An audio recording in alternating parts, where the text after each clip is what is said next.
My parents kicked me out in 10th grade for being pregnant. 20 years later, they showed up at my gate demanding let us see the child. When I opened the door, what they heard shocked them. What child? I asked. What exactly are you talking about? My name is Camilla. I am 35 years old, and today I am a venture capitalist running a $500 million empire in Silicon Valley. But my family did not know that until they saw my face on a tabloid magazine and decided it was time to cash in on the teenage daughter they threw away. Before I dive into this absolute nightmare of a family reunion, let me know where you are watching from in the comments below. Hit that like button and subscribe if you have ever had to fight back against toxic relatives who only care about your money. The deafening buzz of my estate front gate intercom pierced through the quiet of my Saturday morning. I set down my coffee, glanced at the security monitor, and froze. Standing outside my wrought iron gates were the ghosts of my past. My mother Beverly wrapped in an ostentatious fur coat that screamed fake wealth. My father Richard, red-faced and impatient. Next to them stood my older sister Sydney, the undisputed golden child of our family, clinging tightly to the arm of her husband Terrence.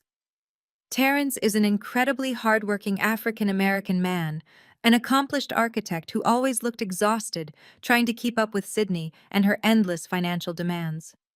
Next to this bizarre family reunion stood a bored-looking process server clutching a thick stack of legal documents. "Sign the papers, Camilla!" Richard yelled aggressively through the crackling intercom speaker. "The court approved our grandparents' rights petition. Hand over the child you have been hiding from us and pay us our rightful share of the child's support." I did not panic. I did not cry. I simply pressed the gate release button and walked down my long manicured driveway to meet them face to face for the first time in 2 decades. Every step I took on the imported stone of my driveway was a testament to my survival. I had built my firm from the ground up, turning early-stage tech startups into global phenomena. I had spent 20 years transforming the frightened, bleeding 15-year-old girl they discarded into a woman made of absolute steel. They expected to find someone they could easily intimidate and bully into submission. Instead, they found a predator in her own territory. "Do not play dumb with us," Beverly screeched before I even reached the end of the paved walkway. "You were a pregnant 15-year-old disgrace when we threw you out into the freezing snow. We know you had the baby.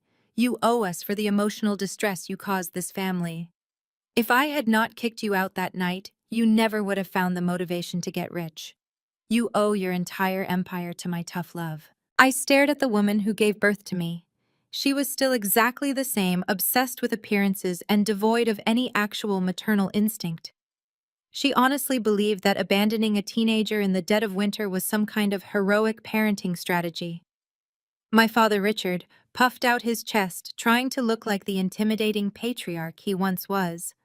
But all I saw was a desperate aging man whose own logistics business was rumored to be on the verge of bankruptcy.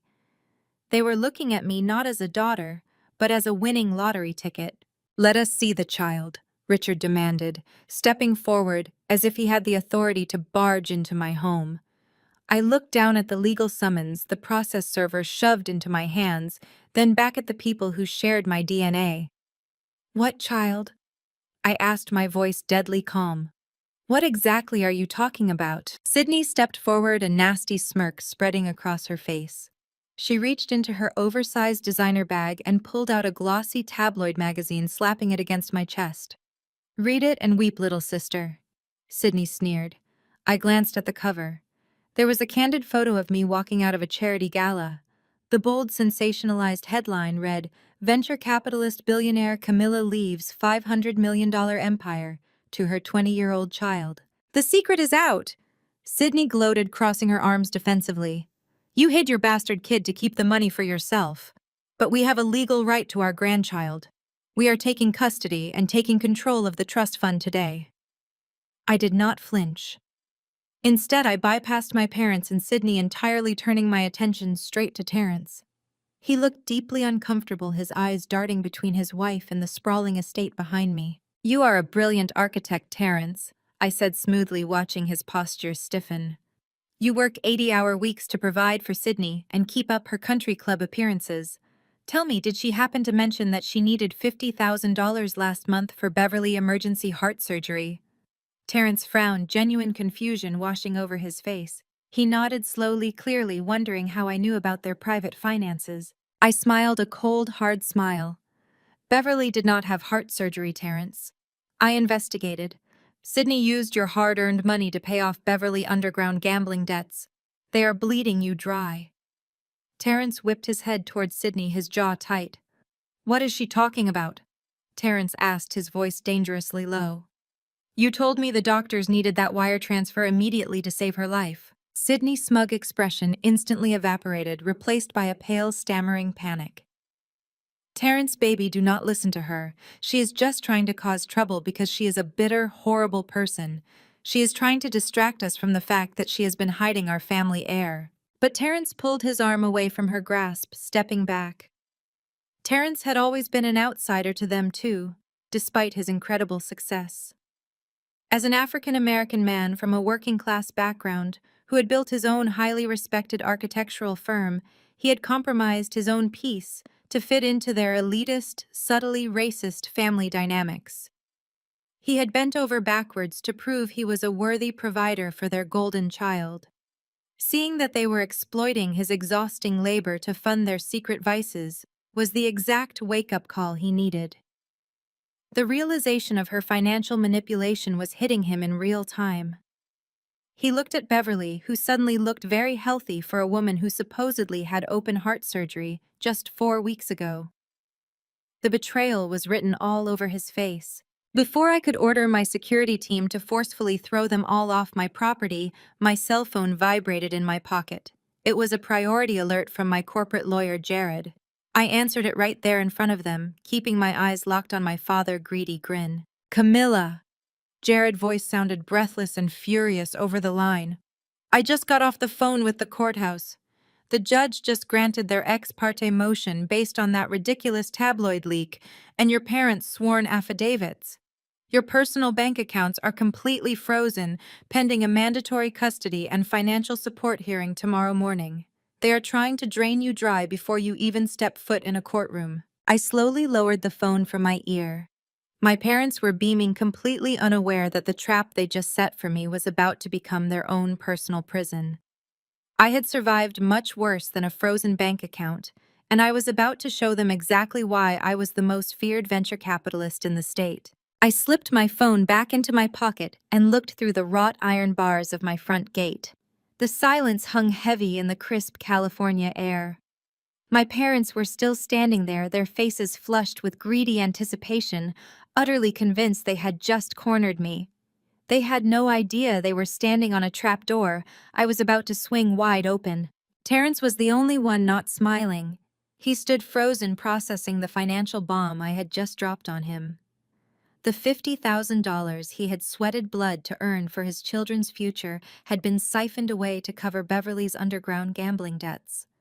He turned slowly towards Sydney. The look of utter disgust on his face was absolute. He did not yell. He simply held out his hand and demanded the keys to his car. Sydney dropped her smug posture instantly. "Terrence, baby, wait," she stammered, her voice shaking as she reached for his arm. "It is a lie. She is just trying to manipulate us." Terrence swatted her hand away as if it burned him. He snatched the keys from her fingers and walked away without looking back. Sydney scrambled down the driveway after him, her designer heels clicking frantically on the pavement, leaving Richard and Beverly standing alone at my gate. They glared at me, trying to maintain their intimidating stance, but the cracks were already showing. "We will see you in court tomorrow morning," Richard spat, jabbing a finger toward me. "Bring the checkbook, Camilla. You owe us for the hell you put this family through." I did not offer them a single word in response. I simply turned my back, walked up my driveway, and signaled my security team to secure the perimeter. I walked into my sprawling, silent house, bypassing the luxurious living room and heading straight for my private garage. I got into my car and directed my driver to head immediately to the downtown headquarters of Apex Ventures. The drive gave me exactly 20 minutes to compartmentalize the rage. By the time the elevator doors opened on the top floor of my firm, my emotions were entirely locked away. I walked into the glass-walled conference room with the precision of a general preparing for war. Jared, my lead corporate attorney, was pacing furiously across the room. He had documents scattered across the large mahogany table, his tie loosened, looking more panicked than I had ever seen him in 8 years of working together. "Camilla, this is a disaster," Jared said, rushing toward me the second I walked in. They hired Marcus Vance, one of the slimiest, most aggressive family law attorneys in the state. Vance specializes in high-profile media circuses. They filed an emergency ex parte motion this morning. They convinced a judge that you are a massive flight risk, claiming you were actively attempting to hide your secret heir and liquidate your assets to avoid paying retroactive child support. I sat down at the head of the table, crossing my legs. And the judge just blindly approved, freezing my personal accounts based on a tabloid magazine cover. Vance argued that the public financial filings for your charity trust were actually a front to funnel money to a biological child, Jared explained, dragging a hand down his face. They are leaning heavily on grandparents' rights laws. They are demanding that the court establish a $10 million escrow fund immediately to secure the grandchild's well-being. Plus, they want full custody rights and compensation for emotional distress. Jared stopped pacing and planted his hands on the table, staring me dead in the eye. "Camilla, I have protected your empire for nearly a decade. Why did you never tell me you had a 20-year-old child? If we are walking into a mandatory custody and financial support hearing tomorrow morning, I need the absolute truth right now." I held his gaze without blinking. I reached into my leather briefcase and bypassed the corporate ledgers and financial projections. I pulled out a thick, heavily weathered medical file, its edges yellowed with age, secured by a thick rubber band. I dropped it onto the center of the table. The heavy thud echoed sharply against the glass walls. "I do not have a child, Jared," I said, my voice dropping to a low, dangerous register. "But what those monsters did to me 20 years ago is about to cost them their freedom." Jared hesitated before pulling the file toward him. He snapped the rubber band off and opened the cover. He read the first page, and I watched the color drain completely from his face. His eyes darted from the faded hospital records up to me, wide with horror. "Camilla, this is... They threw you out when you were experiencing this." His voice was barely a whisper. "I was 15 years old," I explained, standing up and walking toward the floor-to-ceiling window overlooking the city skyline. "I started experiencing agonizing abdominal pain and missed my cycle. I panicked and bought a cheap drugstore pregnancy test. It was positive. I was a straight-A student, a quiet kid, and I was terrified. I went to my parents crying, begging for help. Richard slapped me across the face and called me a disgrace to his business reputation. Beverly packed my belongings in garbage bags. They shoved me out the front door into a freezing winter rainstorm and literally changed the locks while I sat on the porch bleeding. Jared looked physically sick, his knuckles turning white as he gripped the medical papers. But the test was positive. The baby... There was no baby, I stated flatly, turning back to face him. I collapsed at a bus stop 2 miles from their house. A stranger found me unconscious and called an ambulance. They took me to a free charity clinic downtown. The doctors ran a full diagnostic ultrasound and blood work. It was ovarian choriocarcinoma. It is an incredibly rare, highly aggressive cancer tumor that secretes massive levels of the pregnancy hormone. That is what caused the false positive test. I was not pregnant. I was actively dying of cancer, and my parents threw me away like garbage rather than taking me to a doctor. Jared stared at the clinical proof of my nightmare. His legal mind was immediately calculating the devastating impact this would have in a courtroom. "Camilla, the judge is going to absolutely destroy them," he breathed out. "I want them decimated," I corrected him, tapping my finger against the glass table. "They want to drag me into court tomorrow to demand $10 million for a grandchild that does not exist. I am going to let them. I want to let them perjure themselves on the stand. I want them to swear under oath on the public record that they know for a fact I had a baby. And then I am going to drop this medical file right on the judge's desk." Jared's eyes lit up with a vicious, predatory understanding. He immediately grabbed his legal pad and started furiously mapping out our courtroom strategy.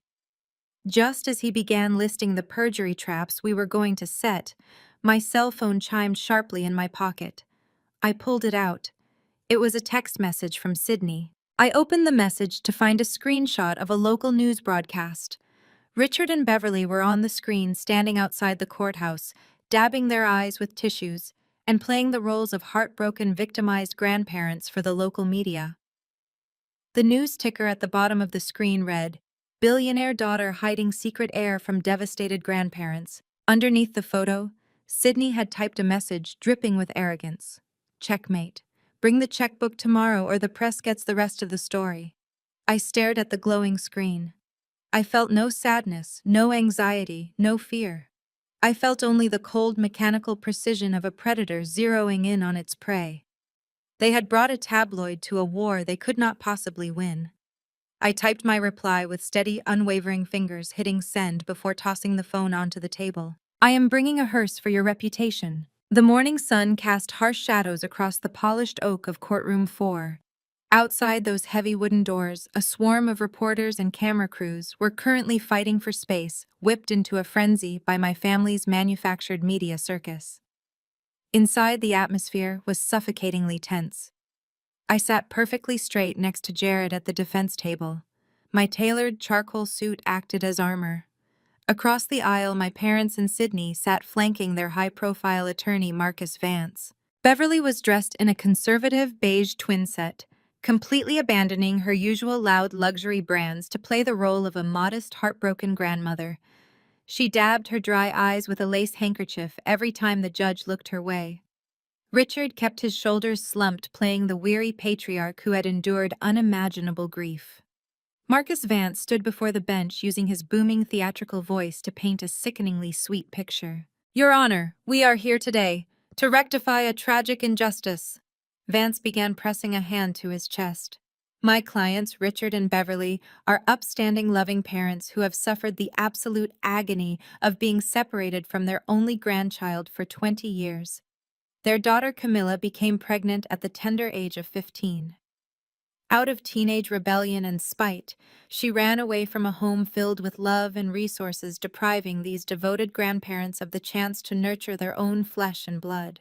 I did not flinch. I kept my hands folded neatly on the table, my expression an unreadable mask.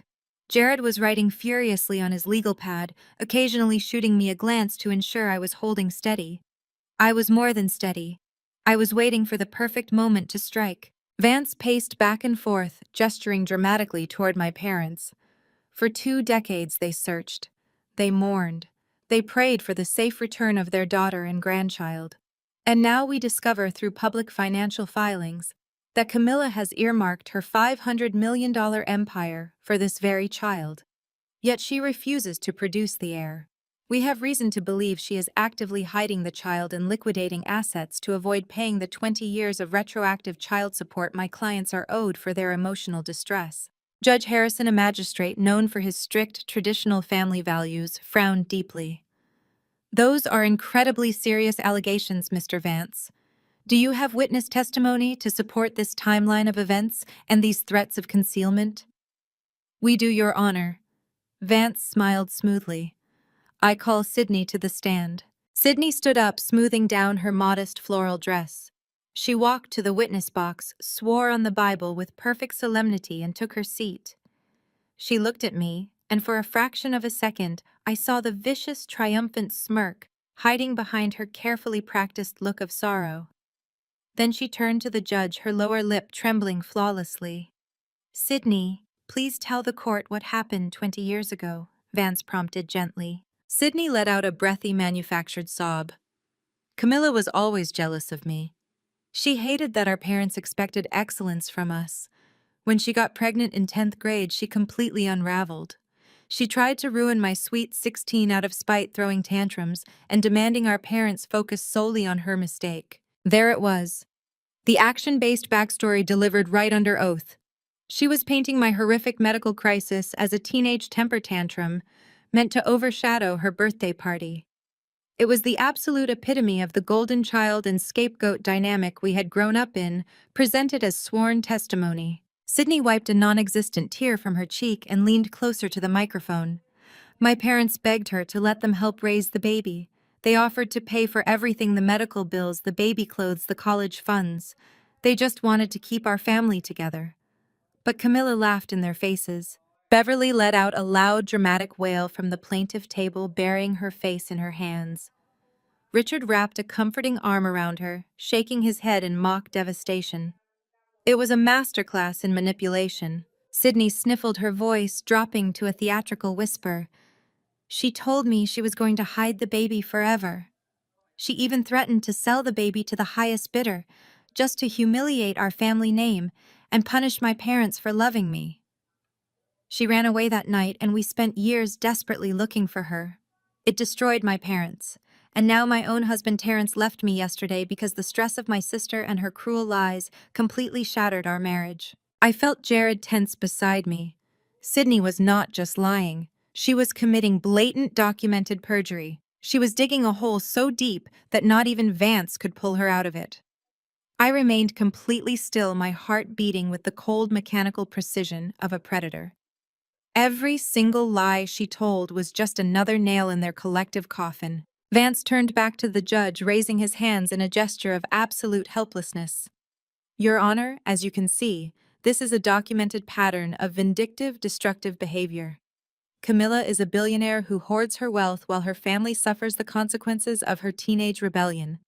We demand the court freeze her remaining assets immediately and order her to produce the 20-year-old child today. Sydney stepped down from the stand, keeping her eyes cast downward like a martyr returning to the stakes.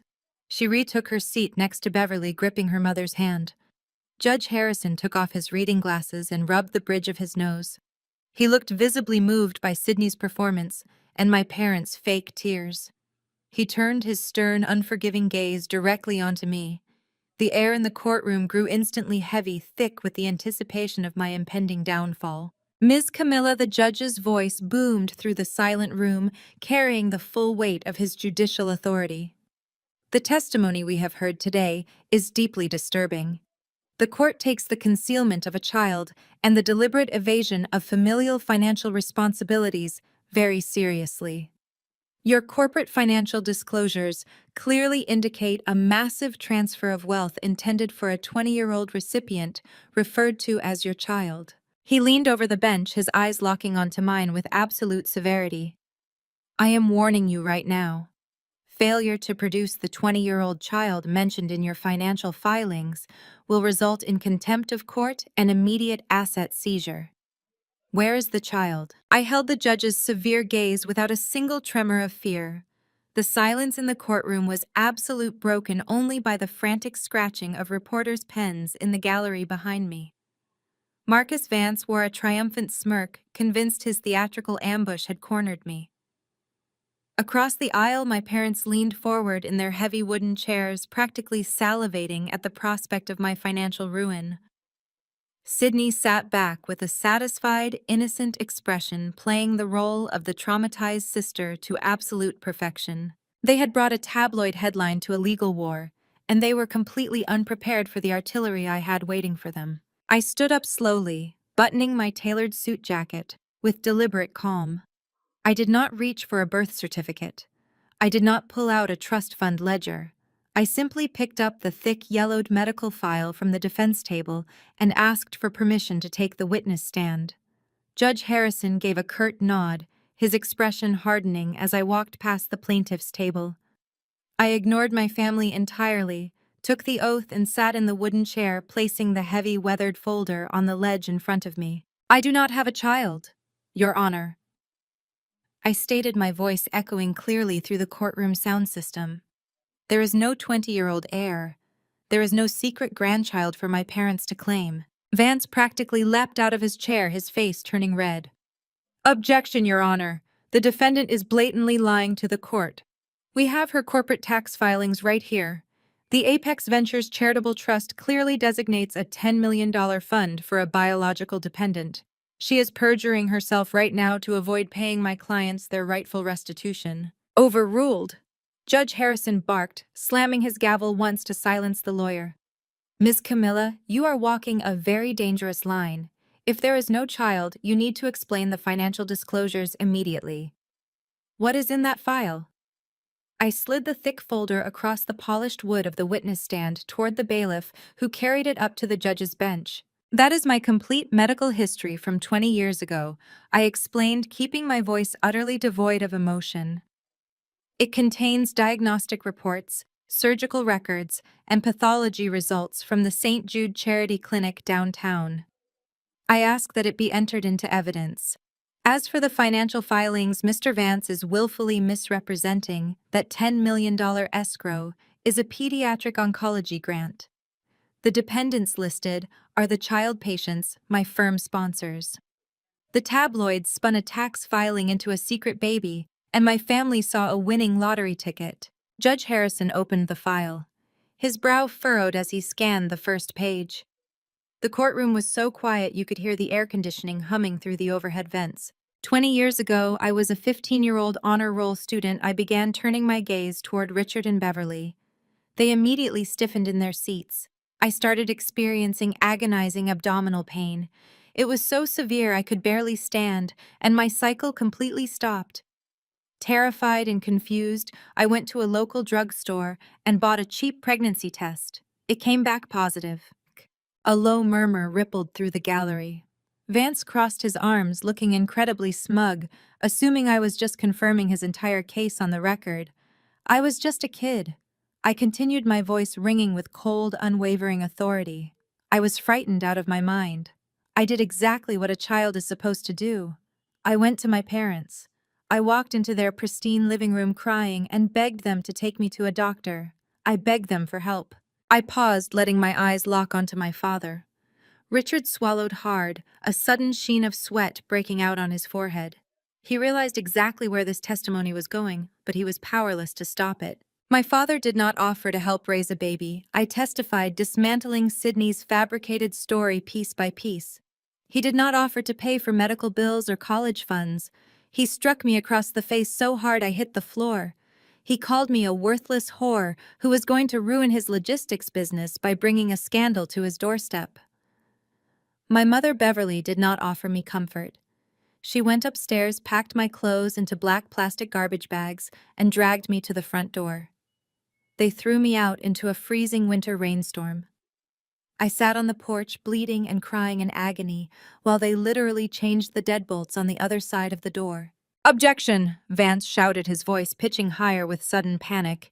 "This is irrelevant hearsay designed to distract the court from the core issue of custody." "Sit down, Mr. Vance!" Judge Harrison snapped, his eyes never leaving the medical file in his hands. The color was rapidly draining from the judge's face as he flipped to the second page of the official hospital records. The hostility that had been directed at me just moments ago was entirely gone, replaced by profound shock. "Continue your testimony, Miss Camilla." "I dragged my garbage bags 2 miles in the freezing rain until I collapsed at a bus stop," I said, ensuring every reporter in the room caught every single word. "A stranger found me unconscious and called an ambulance. I was transported to a free clinic because I had no insurance, no money, and no family. The doctors there ran a full diagnostic ultrasound and comprehensive blood work." I turned to look at my parents. Beverly was clutching Richard's arm, her knuckles entirely white. The smug confidence had completely evaporated from their faces. They were staring at me with genuine, unadulterated terror. "They did not find a heartbeat," I stated clearly. "They did not find a baby." "I was not pregnant, Your Honor." The silence in the room was absolute, suffocating and heavy. "I had ovarian choriocarcinoma," I announced, dropping the ultimate medical bombshell into the dead quiet of the courtroom. "It is an incredibly rare, highly aggressive cancer tumor. That specific type of tumor secretes massive levels of HCG, the exact same hormone produced during pregnancy. That is what caused the false positive test." Gasps erupted from this gallery.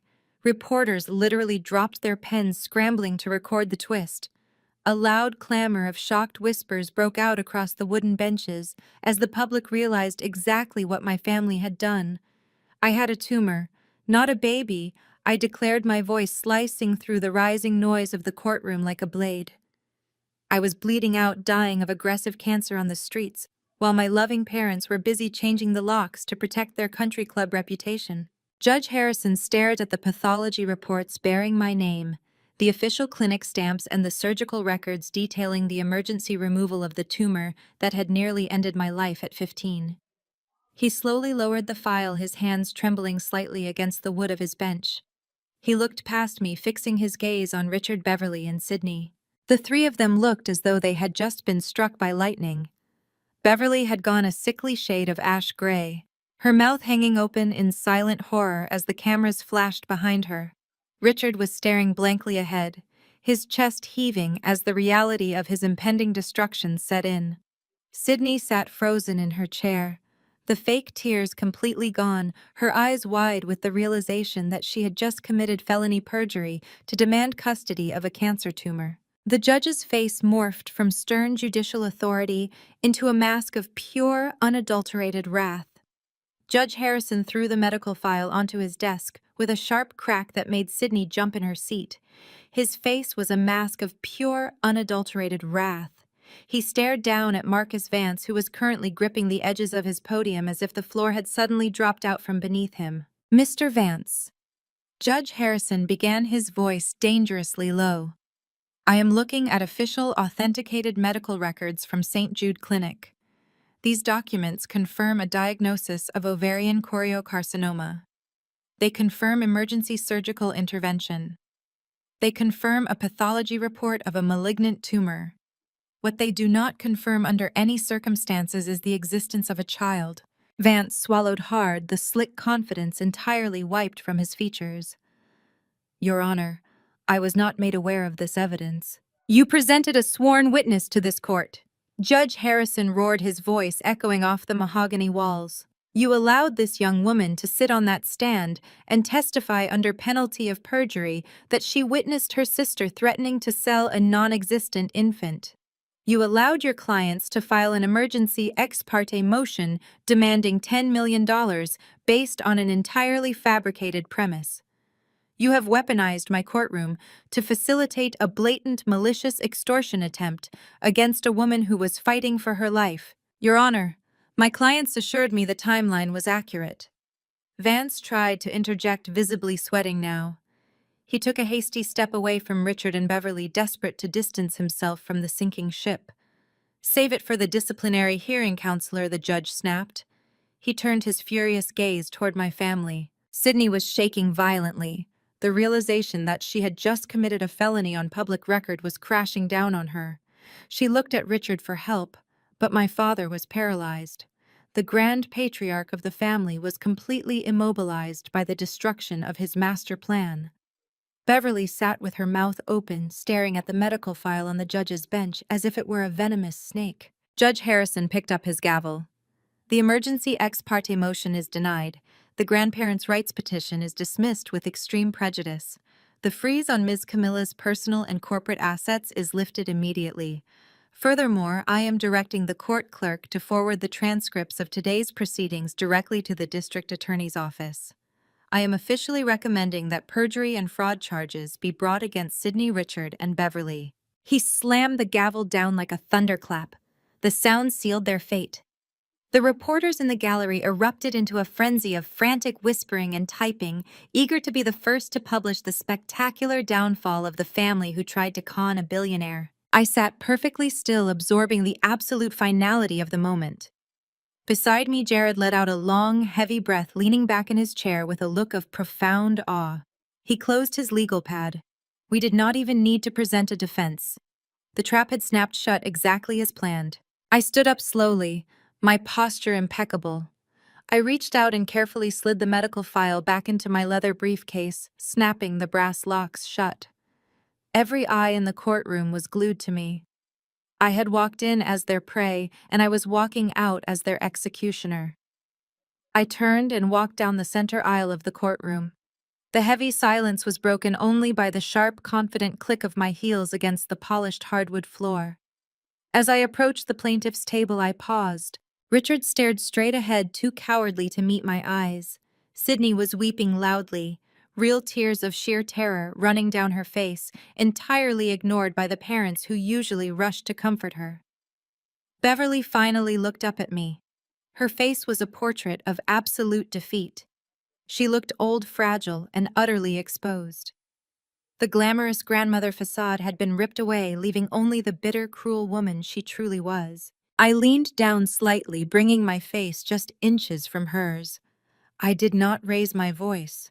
I did not need to. The quiet precision of my words carried enough devastation.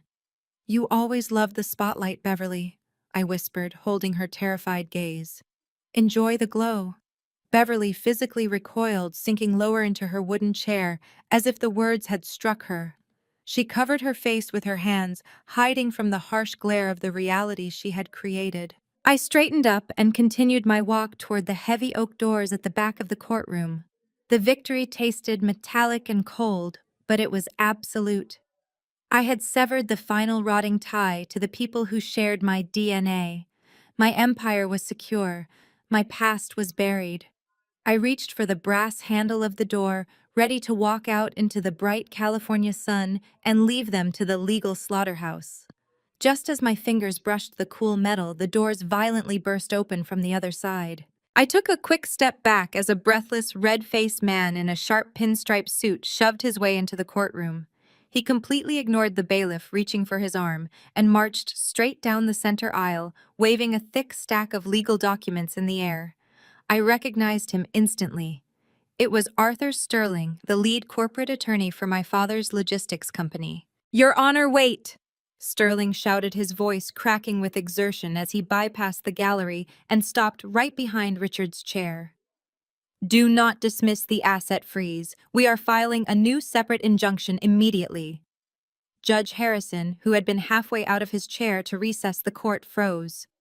He glared down at the interrupting attorney with fresh outrage. "Who are you, and how dare you interrupt my courtroom?" Arthur Sterling, representing Richard's corporate holdings, he panted, slamming the documents onto the plaintiff's table. "This is no longer a family court matter, Your Honor.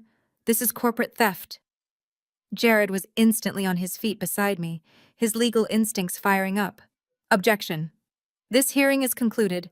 Any corporate grievances belong in civil court, not here." "It belongs here because the assets she controls were stolen from her family," Sterling yelled back, pointing a shaking finger directly at me. He looked up at the judge, his face flushed with desperate triumph. "Camilla embezzled her entire startup capital from the family trust 5 years ago. We have the forensic accounting. We have the bank transfers. And, Your Honor, we have the signed contract proving she funneled millions of her father's money to build her own firm." The entire courtroom went dead silent. The reporters stopped typing. Judge Harrison froze, his hand hovering over his gavel. Richard slowly lifted his head, a sickening familiar grin creeping back onto his face. Arthur Sterling stood panting at the plaintiff's table, his manicured hands pressing a thick stack of papers flat against the wood. The sickening familiar grin on my father's face widened. Richard had just played his trump card. He knew he could not win the moral argument regarding my medical history, so he pivoted to the one arena where he felt absolute supremacy: corporate warfare. Judge Harrison took the documents from the bailiff, his expression tightening with renewed irritation. "What exactly am I looking at, Mr. Sterling?" "This court just dismissed a fraudulent custody claim. You are skating on incredibly thin ice." "This is a binding promissory note and equity transfer agreement, Your Honor," Sterling replied, his breathing finally steadying. 5 years ago, Camilla utilized a shell corporation to siphon $5 million from the Richard and Beverly Logistics Family Trust. That stolen capital was the seed money used to launch Apex Ventures. Per the strict terms of this contract signed by Camilla herself, failure to repay the principal within 48 months triggers an automatic default. The penalty is the immediate transfer of 51% of all Apex Ventures shares directly to Richard. She is in default. Jared was out of his chair in a fraction of a second. He snatched our copy of the filing from the bailiff. He flipped through the crisp pages, his eyes scanning the dense legalese with rapid precision. I leaned in close, staring at the final page. There it was, my signature. The elegant, sweeping curve of the C, the sharp, distinct angles of the M's. It was absolutely flawless. "It is a forgery," I whispered to Jared, my voice barely audible over the frantic murmur of the press gallery behind us. "I never took a single dime from them. I built Apex with independent venture capital. Jared's jaw locked tight. He adjusted his glasses, holding the paper up to the harsh fluorescent light of the courtroom. It is a brilliant forgery, he murmured back, tapping a manicured finger against the bottom corner. Look at the notary stamp. It is legitimate. They compromised a notary or found someone on their payroll to backdate the official stamp. We can prove it is fake in discovery, but right now it holds immense legal weight. Your Honor, Jared announced, projecting his voice across the room to cut through Sterling's smug silence. This document is a complete fabrication. My client has never engaged in any financial transactions with her family's trust. This is a desperate retaliatory tactic designed to extort my client after their initial perjury was exposed. Sterling scoffed loudly, slamming a hand against his podium. The signature is notarized, and the funds were routed through offshore accounts, matching the exact dates of her initial corporate filings. We have the forensic accounting trail. We request an immediate transfer of this dispute to the commercial docket and a temporary injunction against Camilla. We demand her voting rights at Apex Ventures be suspended until ownership is formally resolved. Judge Harrison rubbed his temples. The righteous anger from the medical file revelation was still evident on his face, but his hands were legally tied by standard procedure. A notarized corporate contract presented a massive jurisdictional hurdle that could not simply be waved away. I am disgusted by the blatant perjury regarding the medical records, Judge Harrison stated coldly, looking directly at Richard and Beverly. Do not think that matter is closed. However, a contested, notarized equity contract falls under corporate jurisdiction. I cannot dismiss this offhand in family court. I am ordering this specific financial dispute transferred to the commercial court for immediate review. The judge banged his gavel with heavy finality. Until the commercial court convenes, I am granting a 48-hour temporary injunction. Ms. Camilla, your voting rights and executive authority at Apex Ventures are frozen for 2 days to prevent any liquidation of disputed assets. Court is adjourned. I did not wait for the bailiff to dismiss us. I stood up, grabbed my briefcase, and marched down the center aisle. The reporters were shouting questions, flashing cameras directly in my face, but I kept my gaze fixed on the heavy oak doors. I pushed through them, stepping out into the expansive marble hallway of the courthouse. The air outside was thick with the impending storm of a corporate bloodbath. Before I could reach the elevators, a heavy hand grabbed my shoulder. I spun around instinctively, slapping the hand away. Richard stood there towering over me. His previous panic inside the courtroom had completely vanished, replaced by the arrogant, narcissistic swagger I remembered from my darkest childhood memories.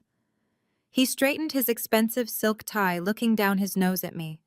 Sydney stood a few paces behind him, her fake tears wiped away, a vicious little smile playing on her lips. "You think you are so smart?" Richard sneered, his voice dropping to a gravelly, menacing pitch designed to intimidate.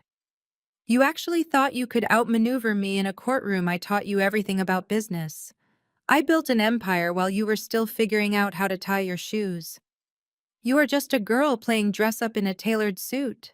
I stared back at him, my expression carved from ice, refusing to give him the satisfaction of seeing me flinch. "You taught me that leverage is everything, Richard. You just bought yourself 48 hours. Enjoy the countdown." Richard let out a harsh, barking laugh. "In 48 hours, I will strip your company down to the studs. I will sell your assets, fire your board, and erase your name from the letterhead. You should have stayed out in the freezing rain." He turned on his heel, signaling for Sydney to follow him.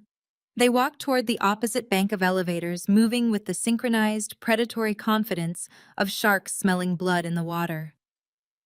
I pulled out my phone, dialing my chief operating officer before I even stepped into my car. The war had escalated. 1 hour later, the sleek glass-walled lobby of Apex Ventures headquarters was completely silent. The usual energetic hum of startup pitches and ringing phones had ceased entirely.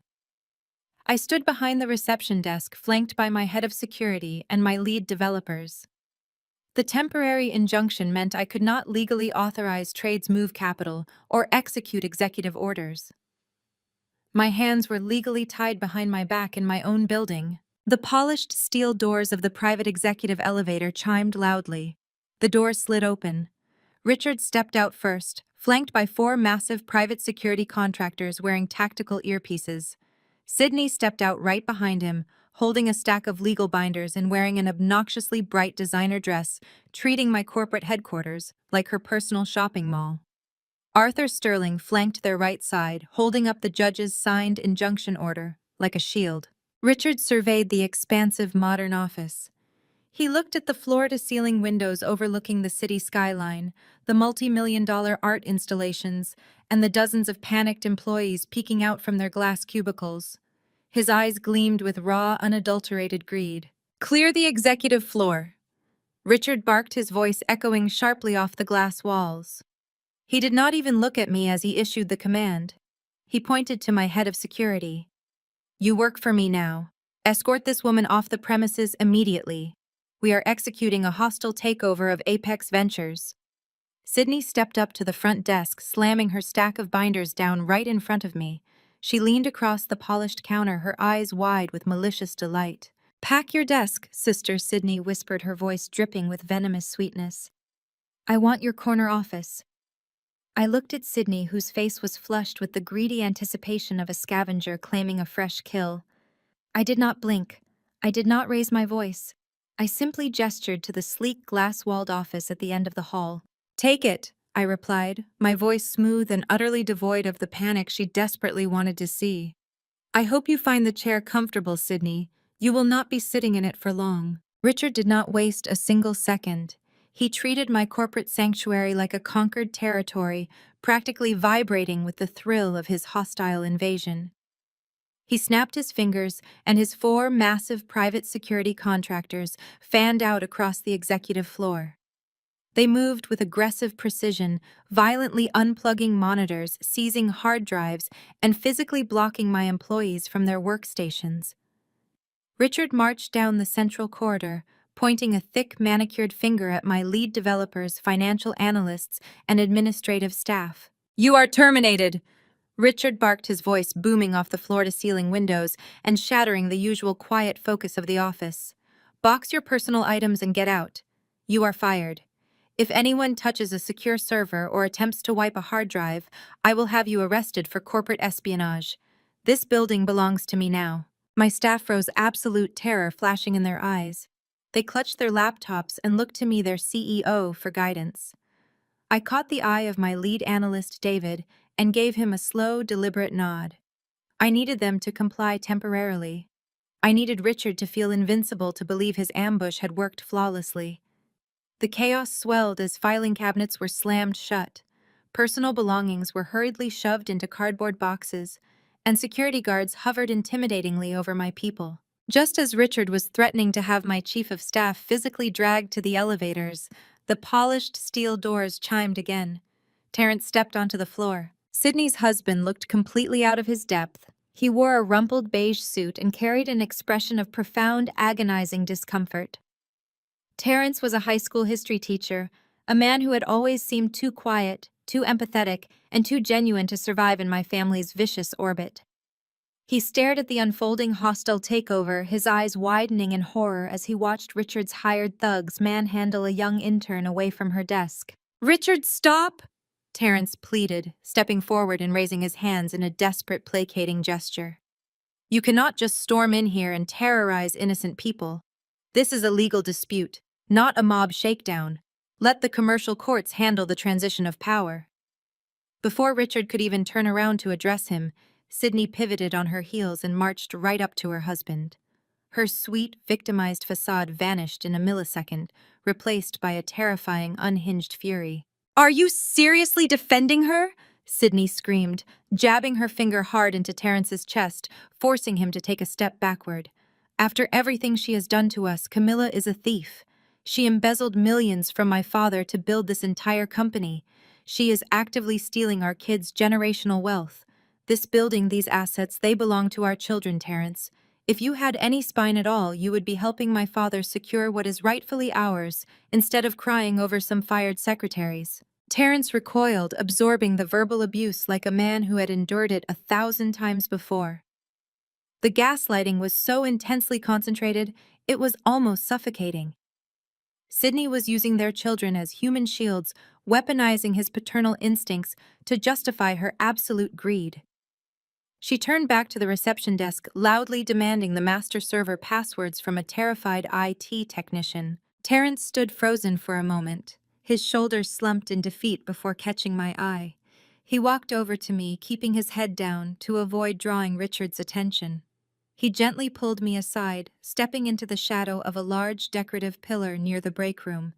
His face was etched with deep, exhausting sorrow. "I don't want any part of this," Camilla Terrence whispered, his voice cracking with genuine distress. "But Sydney says you stole from her.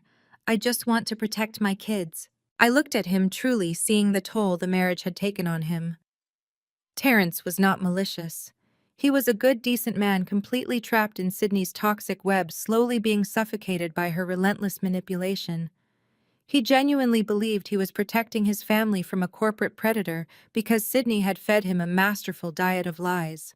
"Terrence," I said quietly, ensuring my voice carried only to him, "I did not steal a single dime. That contract is a brilliant forgery. Your wife and her father are currently committing corporate fraud, and they are using you as collateral damage. I need you to step back, stay completely quiet, and watch exactly what happens next. You are about to see the real Richard." Terrence swallowed hard, giving a tight, almost imperceptible nod. He stepped back against the textured wall, fading into the background as the hostile takeover raged on around us. At the far end of the hall, Richard had bypassed the smaller executive suites and marched directly into my private boardroom. It was the nerve center of Apex Ventures, a massive room wrapped in smart glass with a pristine marble conference table running down the center. Richard did not bother sitting in the plush guest chairs. He walked straight to the head of the table and dropped his heavy frame into my custom leather CEO chair. He kicked his expensive Italian loafers up onto the polished marble, interlaced his fingers behind his head, and began spinning around arrogantly. He looked like a feudal king claiming his throne after a bloody conquest. He spotted me standing in the hallway and stopped spinning, leveling a look of absolute dripping contempt at me. "Pack your desk, little girl," Richard commanded, his voice projecting clearly through the open double doors, heavy with narcissistic misogyny. I did not pack my desk. I walked deliberately down the hallway, the sharp click of my heels silencing the surrounding chaos. I stepped over the threshold into the boardroom. My head of security, who had been waiting patiently for my signal, immediately stepped out into the hallway and pulled the heavy glass doors shut behind me. I engaged the electronic deadbolt. The loud mechanical click echoed through the room, sealing Richard and me inside. Richard's smug smile faltered for a fraction of a second. He dropped his feet from the table, suddenly hyper-aware that the smart glass walls had instantly frosted over, turning completely opaque and cutting off all visual and audio access from the outside. We were entirely alone in a soundproof vault. I walked over to the master control panel on the wall. I hit a single button, lowering the blackout blinds over the frosted glass and turning on the massive overhead projector. The screen hummed to life, casting a stark, bright glow across Richard's confused face. I turned to look at my father, my expression perfectly serene and utterly lethal. "I won't fight the fake contract, Richard." I stated, my voice ringing with absolute certainty. "Let's talk about your logistics company instead." Richard leaned back in my custom leather chair, a harsh, dismissive bark of laughter erupting from his chest. The sound bounced off the frosted smart glass walls, trapped entirely within the soundproof vault I had just sealed us inside. He crossed his arms over his expensive, bespoke suit, radiating the arrogant certainty of a man who believed he held all the cards. "My logistics company," Richard mocked, shaking his head as if dealing with a petulant toddler. "You are completely delusional, Camilla. My company is a titan in the global supply chain industry. I have commercial shipping contracts that span 3 continents. You are locked in a room trying to deflect from the fact that I just legally seized your little venture capital pet project. I have the signed promissory note. You have absolutely nothing. You are grasping at straws because you know you have lost." I did not raise my voice. I did not break eye contact. I simply raised my right hand and pressed the small button on the master remote. The massive overhead projector hummed to life, beaming a brilliant high-definition image onto the glass wall directly behind me. The sudden burst of light washed over Richard's face, illuminating the involuntary defensive twitch in his jaw. Displayed on the wall was a highly classified comprehensive internal balance sheet. It was an absolute bloodbath of red ink, plummeting profit margins, and defaulted vendor payments. "You were a titan, Richard," I corrected, pacing slowly and deliberately in front of the illuminated screen. 20 years ago, you built something impressive, but the market evolved, global technology advanced, and your massive ego refused to adapt. Your logistics company has been failing for a decade, Dad. You spent 10 long years bleeding capital, losing vital contracts to modernized competitors, and secretly leveraging your own personal assets just to make payroll and keep up appearances at your country club. Richard's hands tightened on the armrests of my chair. The smug, victorious sneer faltered quickly, replaced by a furious, panicked scowl. He leaned forward, his eyes darting across the projected numbers. "Those are illegally obtained corporate documents," he snarled, his booming voice echoing harshly. "I will have you arrested for corporate espionage before the sun goes down. You have no idea what you are looking at. You do not understand complex corporate debt structuring." "They are not stolen," I replied smoothly, pressing the remote again. The slide transitioned instantly to a massive 50-page commercial loan contract. The signatures at the bottom of the screen were crystal clear. Richard's bold, aggressive script sat right next to a heavy corporate notary seal. "When the traditional banks finally looked at your real numbers and stopped returning your calls, you grew desperate," I explained, watching the blood slowly begin to drain from his face.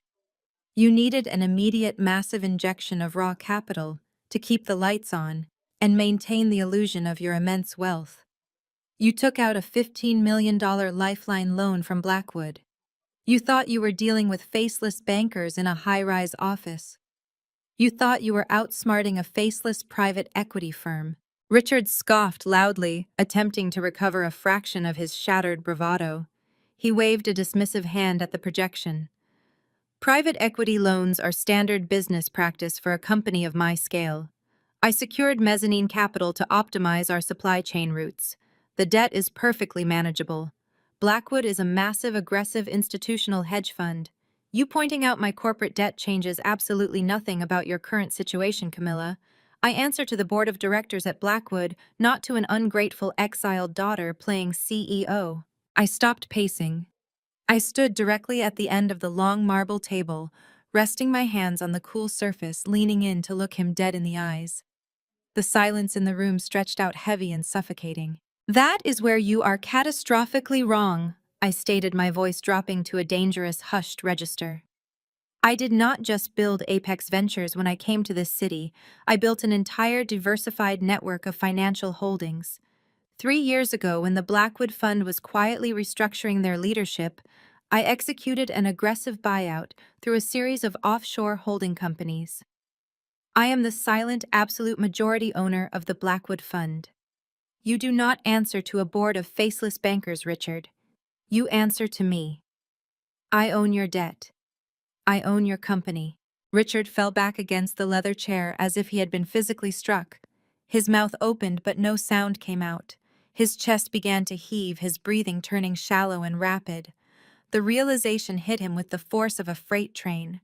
He was sitting in my chair in my building, surrounded by my security, realizing that the very foundation of his entire life was resting in the palm of my hand. "You are lying," he breathed out, his voice hoarse and stripped of all its usual booming authority. "That is impossible. Blackwood is a ruthlessly strict institutional lender. They audit everything." "They are," I agreed, clicking the remote to the final, most devastating slide, "which is why their loan covenants are incredibly specific regarding the allocation of capital. This $15 million loan was strictly earmarked for fleet modernization, technological infrastructure upgrades, and employee retention." I pointed to the highlighted section on the screen. It was a forensic accounting map tracing a series of wire transfers from his logistics corporate account directly into a private real estate escrow fund. "You did not modernize your fleet." I continued, delivering the fatal blow with surgical precision. "You did not upgrade your tech. You violated the loan terms when you siphoned company funds to buy Sydney her luxury mansion. You took millions of dollars meant to save the jobs of your blue-collar workers, and you used it to buy a 6-bedroom estate in the Hamptons so your golden child could play house. You committed federal commercial fraud to spoil the daughter you actually kept. Richard gripped his chest, sweat beading on his forehead. He looked at the routing numbers projected on the wall, the undeniable ironclad proof of his massive financial crimes. He had committed severe fraud to maintain Sydney's extravagant lifestyle, completely unaware that his discarded daughter was the one holding the receipts. It was an advance on her inheritance, Richard stammered blindly, frantically trying to spin the unspinnable. It was an internal family transfer. I am the CEO. I have discretionary authority over capital expenditures. You committed embezzlement, I corrected sharply, stepping away from the table and walking toward the glass door to unlock the deadbolt. You defrauded a private equity firm. The contract you signed contains an incredibly strict misappropriation clause. I do not need a 48-hour commercial court review to enforce it. I am triggering the default right now. I placed my hand on the electronic lock, looking back at the man who had thrown me into the freezing rain 20 years ago. The penalty is immediate loan recall. I said, my tone absolute and merciless. You have 24 hours to pay me $15 million in cash, or I seize every asset you own, including the house you're sleeping in. I watched the remaining color drain from Richard's face. The mighty patriarch, the man who had controlled our family with an iron fist and an open checkbook for my entire life, was suddenly gasping for air in my custom leather chair. I did not offer him a glass of water. I did not offer a single word of comfort. I simply turned my back on him, pressed the wall panel to lift the blackout blinds, and deactivated the electronic deadbolt. The heavy glass doors slid open with a soft hiss, reconnecting us to the chaotic energy of the executive floor. Richard stumbled out of the boardroom a moment later. He looked like a man who had just survived a catastrophic car crash. He braced himself against the doorframe, his expensive bespoke suit suddenly looking a full size too big. His breath came in ragged, uneven pulls. Sydney marched up to him instantly, her arms crossed tight across her chest, completely oblivious to his physical state. She was practically vibrating with malicious excitement. Well, she demanded, tapping her designer heel aggressively against the hardwood floor. Did you fire her? How quickly can we get the IT department to transfer the master server access? I want my interior designer in here by tomorrow morning to rip out this awful modern aesthetic. Richard did not answer. He stared blankly at his favorite daughter, his jaw working silently as his mind short-circuited under the weight of his total financial ruin. Dad! Sydney snapped, her voice rising an octave, a shrill note of panic finally creeping into her tone. What is wrong with you? Call your security team to throw her out. Do not just stand there. Arthur Sterling, ever the corporate parasite, stepped forward and grabbed Richard's arm, shaking him slightly. Richard, what did she say in there? What is the status of the commercial injunction? She owns it.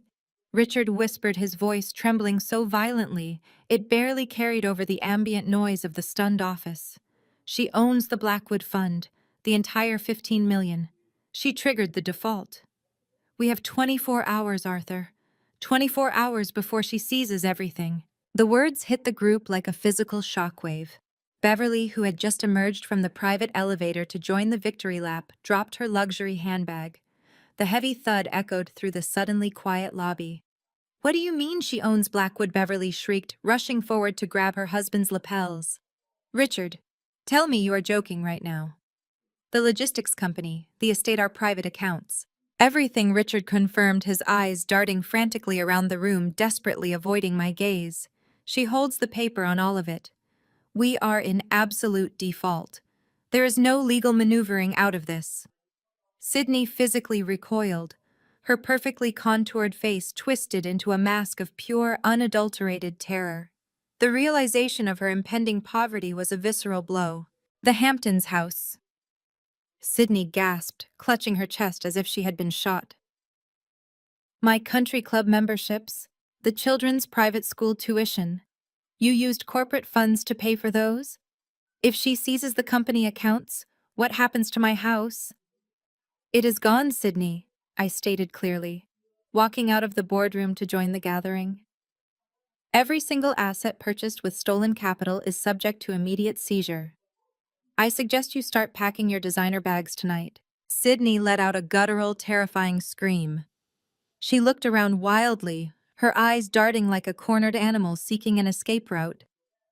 The illusion of her untouchable wealth had shattered into a million irreparable pieces. Her gaze locked onto Terence, who was standing quietly near the reception desk. His face was a portrait of quiet horror, as the reality of his wife's family was laid bare in front of a room full of strangers. Sydney rushed at him, her manicured hands grabbing the lapels of his rumpled beige suit. "Terence, you have to fix this!" she demanded, violently shaking him. Terence looked down at her, his expression a mix of profound pity and absolute revulsion. "Fix what, Sydney? Your father committed federal fraud. You used stolen money to fund a lifestyle we could never actually afford. How exactly am I supposed to fix a $15 million corporate crime? Mortgage.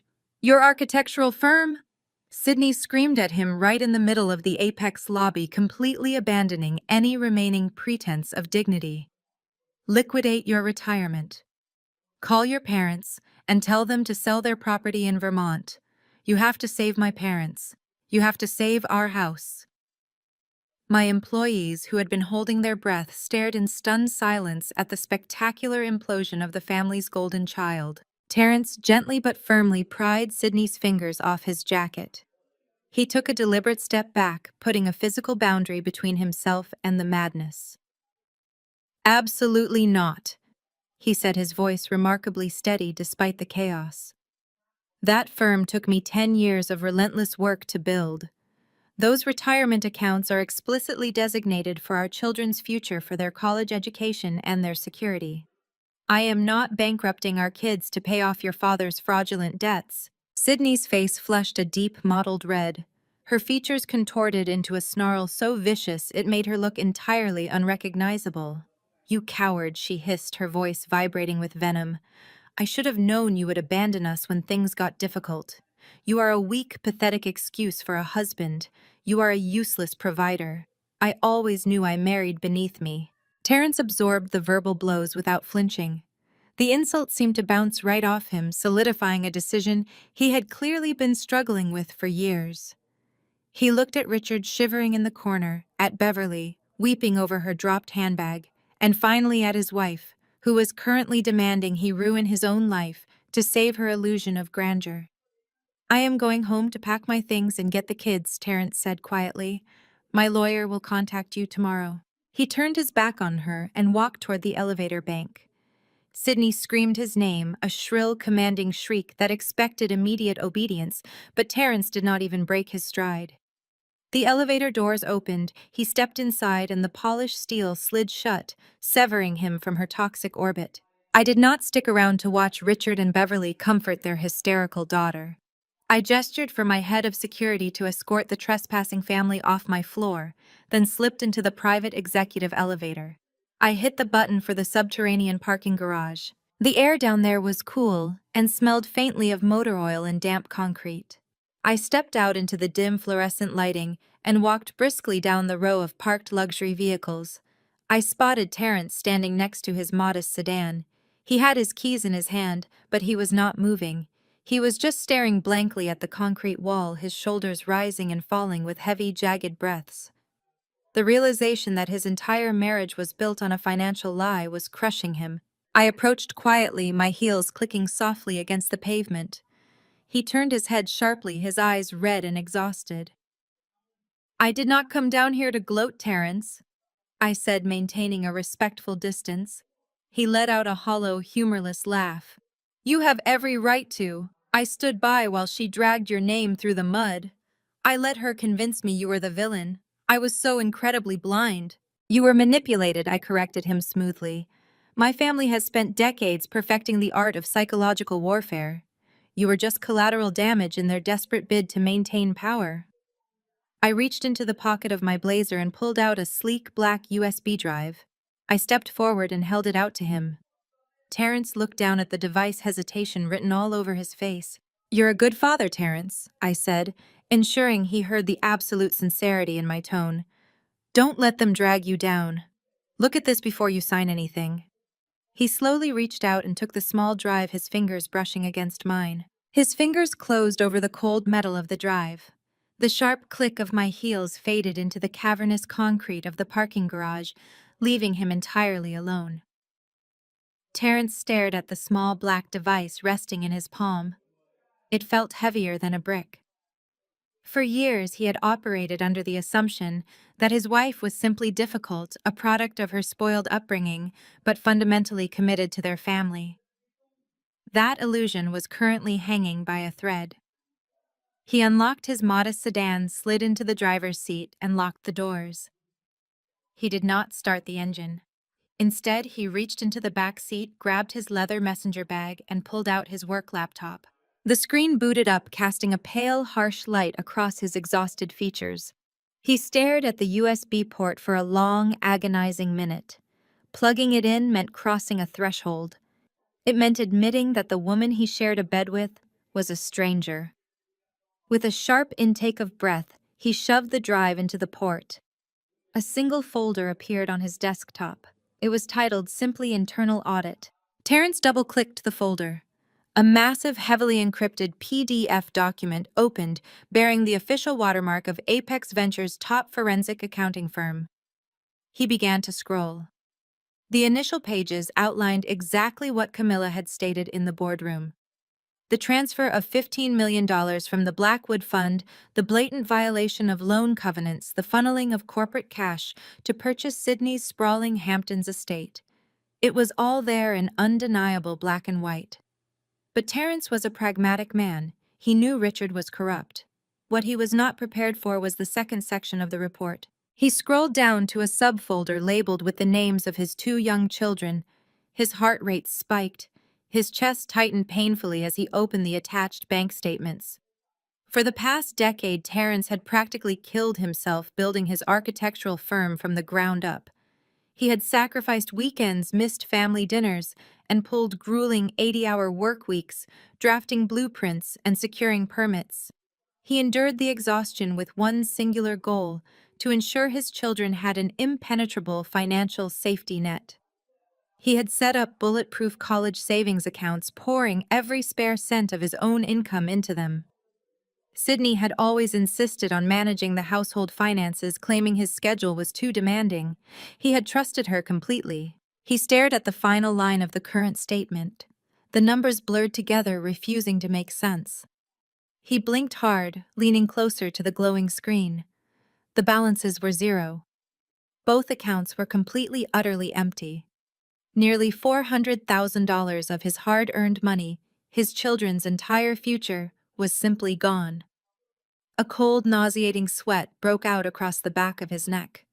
He frantically clicked through the transaction history, tracing the outgoing wire transfers. The forensic accountants had painstakingly mapped every single dollar. Sydney had not lost the money in a bad investment. She had systematically drained her children's college funds to finance her own extravagant reality. Terrence read the line items, feeling a physical sickness rise in his stomach. $30,000 wired to a luxury boutique in Paris. $80,000 transferred to a high-end jeweler in Manhattan. Frequent massive withdrawals to cover luxury car leases, exclusive country club fees, and lavish vacations she claimed were paid for by her father. She had been stealing from her own flesh and blood to maintain her position in a society that cared nothing for her. But the betrayal did not end there. Terrence scrolled further, his eyes burning as he uncovered a secondary web of financial deceit. Hundreds of thousands of dollars had been funneled out of the children's accounts and into a hidden offshore holding company registered under Beverly's maiden name. The attached summary explained everything. Beverly, the supposed matriarch of high society, had accumulated crippling, catastrophic gambling and shopping debts over the years. Rather than face Richard's wrath, Beverly had begged Sydney for help. Sydney, desperate to keep her mother's approval and preserve the family facade, had quietly paid off Beverly's secret creditors, using her own children's tuition money. Terrence slammed his laptop shut. The sudden darkness in the car matched the absolute void opening up inside him. He gripped the steering wheel, his knuckles turning white, as a raw primal scream tore from his throat. It was a sound of pure agony, the sound of a man realizing his entire life was a carefully constructed fiction. He had worked himself to the bone to provide for a woman who viewed him as nothing more than a convenient ATM to fund her delusions. She had called him a useless provider just minutes ago, all while standing on the ashes of the wealth he had literally bled to build for their children. The panic and confusion that had plagued him upstairs vanished, replaced by an icy, terrifying clarity. The good, compliant, long-suffering husband was dead. Terrence reached into his pocket and pulled out his cell phone. He dialed Sydney's number. It rang twice before she answered. "Terrence, please." Sydney sobbed into the receiver, her voice thick with perfect manufactured tears. "Tell me you're getting the loan to save us. We are going to lose everything. You have to fix this." Terrence stared straight ahead at the concrete wall, his voice dropping to a pitch of pure, unforgiving ice. "I'm coming home. Pack your bags." The drive from the city to the sprawling Hamptons estate took 2 excruciating hours. For Terrence, the journey felt like a funeral procession for a life he had never actually lived. His knuckles remained stark white against the steering wheel as he navigated the winding manicured roads leading to the 6-bedroom mansion. Every massive oak tree, every perfectly sculpted hedge, and every wrought iron gate he passed felt like a monument to the massive financial lie he had blindly inhabited. He pulled his modest sedan onto the expansive circular driveway parking directly behind Sydney's gleaming white Porsche Cayenne. He cut the engine, the sudden silence of the car ringing loudly in his ears. He looked up at the towering facade of the house. It was a monument to stolen money. Richard had committed federal fraud to purchase the property, and Sydney had systematically drained her own children's future to furnish it. Terrence grabbed his leather messenger bag from the passenger seat, his face set into a mask of pure, immovable granite. He unlocked the heavy mahogany front door and stepped into the grand marble foyer. Sydney was pacing furiously in the center of the sunken living room. She wore a silk designer robe, her hair perfectly tousled, and her mascara artfully smudged beneath her eyes. She had spent the last 2 hours staging the perfect scene of the vulnerable, overwhelmed wife in desperate need of her husband's protection. When she heard the door click shut, she spun around and let out a dramatic, breathless sob. She rushed across the marble floor, throwing her arms out to wrap around his neck. "Terrence, thank God you are here!" Sydney cried, pressing her face against his chest, totally ignoring the rigid stiffness of his posture. "I have been terrified. My father is completely losing his mind. Please tell me you went to the bank. Tell me you secured the loans against your architectural firm. We have to transfer the capital immediately to stop Camilla from ruining our family." Terrence did not raise his arms to hold her. He stood perfectly still, letting her cling to him for a long, agonizing moment before he reached up, grasped her wrists, and forcefully peeled her hands off his shoulders.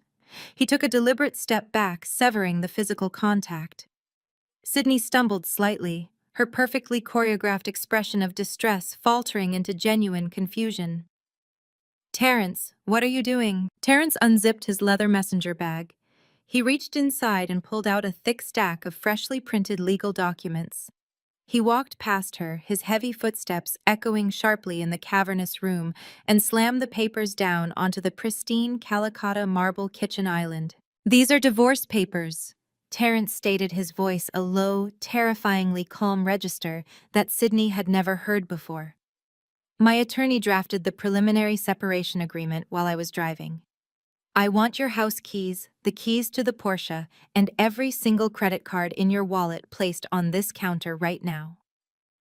Sydney stared at the thick stack of paper, her mouth falling open in sheer disbelief. Her eyes darted from the legal documents to Terrence's stony face. "Divorce." Sydney shrieked, her voice echoing shrilly off the vaulted ceiling. "Are you completely insane? My father is under a vicious corporate attack from my deranged sister, and you are throwing a tantrum about our marriage. You are my husband. You are supposed to protect us." Terrence reached back into his bag. He pulled out the printed forensic accounting spreadsheets he had extracted from Camilla's encrypted USB drive. He tossed them onto the marble island right next to the divorce papers.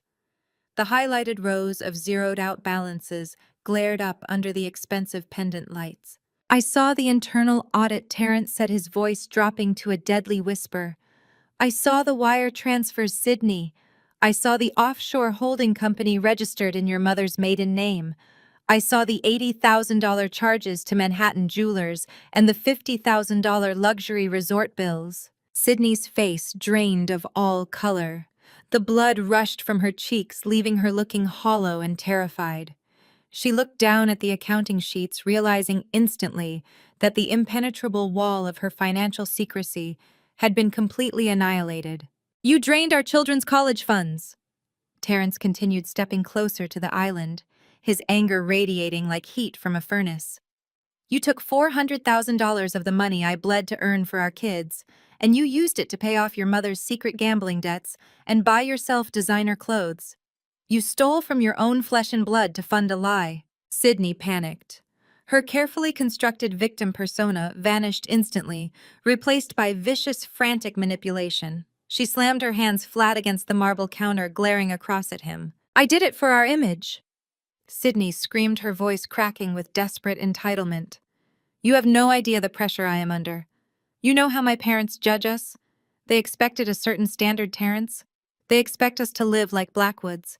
You are just a high school history teacher who started a boutique firm. You do not make enough to keep up with my family's social circle. I had to maintain our status. I was protecting our reputation. Terrence looked at her as if she were a rotting corpse. The sheer blinding narcissism required to justify stealing from her own children left him breathless. He did not yell. He did not match her hysteria. He simply delivered his verdict with absolute, crushing finality. I compromised my peace to fit into your racist, elitist family. Terrence said, his words sharp and deliberate as a scalpel. I swallowed every backhanded compliment your father ever made about my background. I ignored every sneer from your mother about my paycheck. I played the good, quiet, accommodating husband because I thought we were building a life together. But I will never let you steal from my children. Sydney gasped, taking a physical step back as if he had struck her. You cannot take the kids. You cannot leave me here. The kids are already packed, Terrence replied smoothly. I called the nanny from the car. They are waiting for me upstairs, and I am not leaving you here, Sydney. You are leaving. What are you talking about? This is my house. This house belongs to Apex Ventures. Terrence corrected her, gesturing to the lavish surroundings. Camilla owns the $15 million defaulted loan your father used to buy this property. She is seizing every asset tied to that stolen capital. You will have a formal eviction notice taped to that front door by tomorrow morning. You have absolutely nothing. Terrence walked around the island. Sydney stood paralyzed by the total collapse of her empire. Terrence reached into her designer handbag resting on the counter. He pulled out her heavy leather wallet, extracting the sleek metal credit cards attached to his accounts. He dropped the empty wallet back onto the marble, picked up the Porsche keys, and turned his back on her. He walked to the base of the grand staircase and called out for his children. 2 minutes later, he walked out the front door, his kids holding his hands, completely ignoring Sydney's frantic, wailing apologies. The heavy mahogany door slammed shut with a resounding thud. Sydney was left entirely alone in the massive, silent mansion. The crushing reality of her absolute ruin pressed down on her. She had no money, no husband, no children, and no home. She collapsed onto the cold marble floor of the kitchen, her designer dress pooling around her. She grabbed her cell phone with trembling, manic fingers and hit her father's speed dial. Richard answered on the first ring, his own voice ragged with panic. Sydney pressed the phone to her ear, tears of genuine, catastrophic terror streaming down her face. Camilla took him. Sydney screamed into the receiver, her voice breaking into a hysterical, breathless shriek. She took Terrence. She took the kids. She took everything. Richard stood frozen in his mahogany-paneled home office, the phone pressed tightly to his ear. Sydney's hysterical shrieks continued to pour from the speaker, blending into a chaotic symphony of pure, unadulterated panic. He did not offer his daughter a single word of comfort. His hand trembled so violently that he dropped the device onto his massive desk, letting her cries echo into the silence of the room until she finally hung up. The ornate grandfather clock in the corner chimed exactly 8 times. The 24-hour deadline had officially expired. Richard had spent the entire night barricaded in that office, frantically burning through his entire contact list.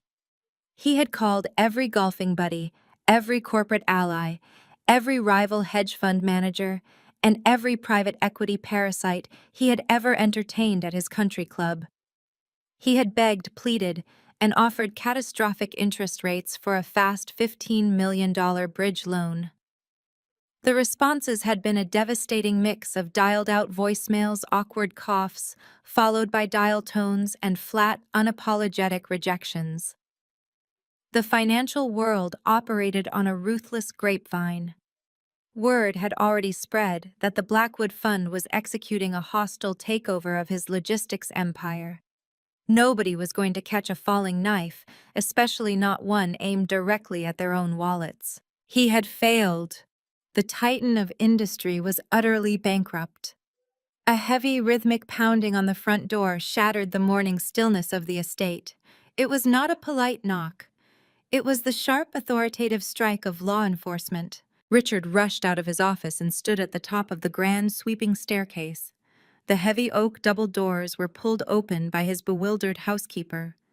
Standing on the pristine marble porch was a team of uniformed police officers, flanked by 2 sharp-suited attorneys and a crew of burly men in matching gray uniforms.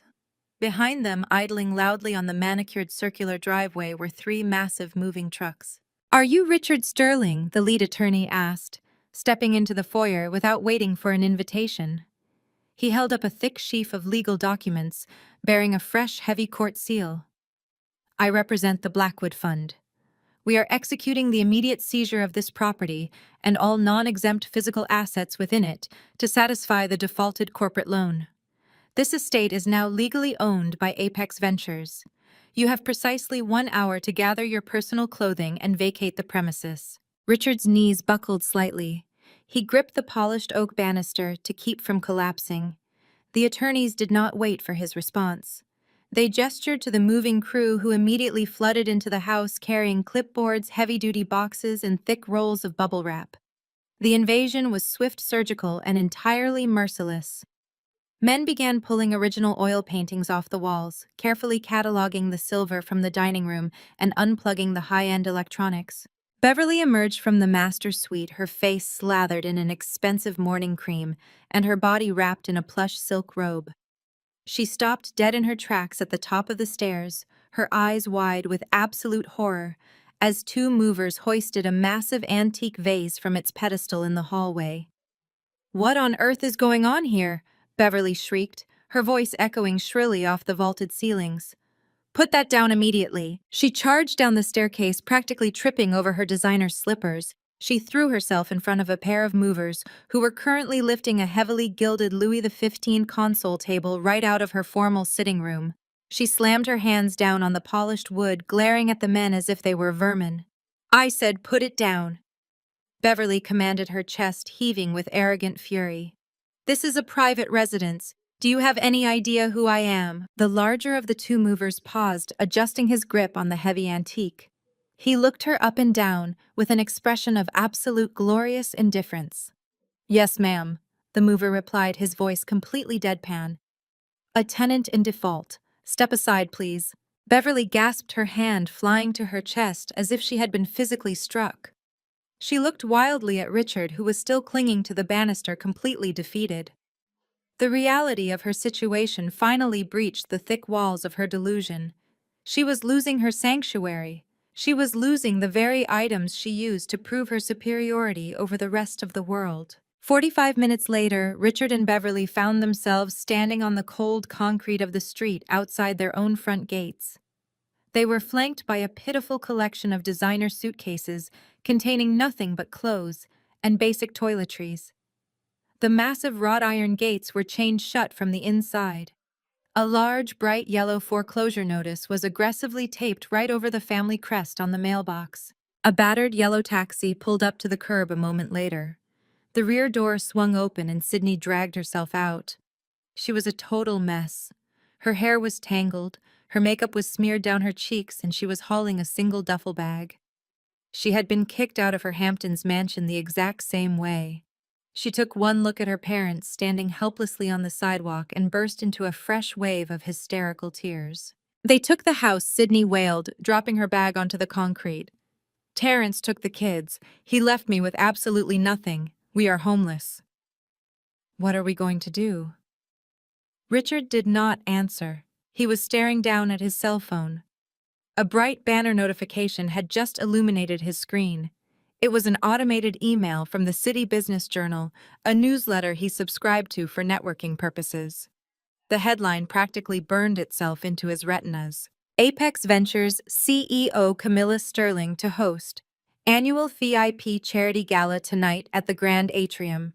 City's elite expected to attend. Richard's vision tunneled. His hands slowly curled into tight, trembling fists. While his family was standing on a public street like discarded trash, the daughter he had thrown away into the freezing rain 20 years ago was preparing to crown herself the queen of the city. She was going to stand in front of the wealthiest, most powerful people in their social circle and bask in the glory of her newfound empire. The sheer blinding humiliation of it ignited a toxic, consuming rage deep within his chest. He shoved the phone screen into Beverly and Sydney's faces. The tears stopped, instantly replaced by the exact same venomous anger that was currently poisoning his own blood.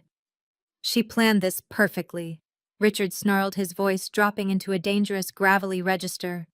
"She timed the foreclosure on the exact same day she intends to celebrate her victory. She wants to parade around like royalty while we sleep in a cheap motel." He grabbed his suitcase, his eyes burning with a dark, reckless intensity. "If she wants to play dirty," Richard declared, "we will ruin her in front of the whole city." The Grand Atrium was bathed in the warm golden glow of thousands of suspended crystal lights. A fleet of black luxury vehicles lined the blocked-off street, depositing the city's most influential figures onto the sprawling red carpet. The guest list was a literal who's who of global finance. Hedge fund managers, tech billionaires, and prominent politicians milled around the entrance, sipping vintage champagne and waiting to gain entry. Apex Ventures was officially unveiling its philanthropic arm, and the media presence was absolutely suffocating. Flashes erupted in a continuous blinding wave. I stood at the center of the step-and-repeat backdrop wearing a custom emerald silk gown that commanded attention without begging for it. Microphones were thrust in my direction as financial reporters and society columnists shouted over one another, desperate for a quote from the woman who had just executed the most ruthless, invisible corporate takeover of the decade. "Camilla, rumor has it, Apex Ventures has absorbed 3 major logistics competitors this week. Can you comment on the Blackwood restructuring?" one reporter yelled, shoving a recording device toward me. "Is it true you are liquidating the Sterling family assets?" another shouted, sensing the blood in the water. I offered a polished, practiced smile, projecting absolute control and unwavering grace. "Apex Ventures is committed to modernizing stagnant industries," I replied smoothly, making sure my voice carried clearly over the din of the crowd. "But tonight is not about corporate acquisitions or logistics supply chains. Tonight is about giving back. We are here to launch the Apex Youth Foundation. Our primary mission is ensuring that no child is ever discarded, abandoned, or left without a financial safety net." My words were instantly drowned out by a violent, chaotic commotion at the very edge of the security barricades. The polished harmony of the gala shattered in an instant. A heavy velvet rope stand crashed onto the pavement with a sharp metallic clang. 2 of my private security guards shouted harsh commands, moving rapidly to intercept a sudden breach.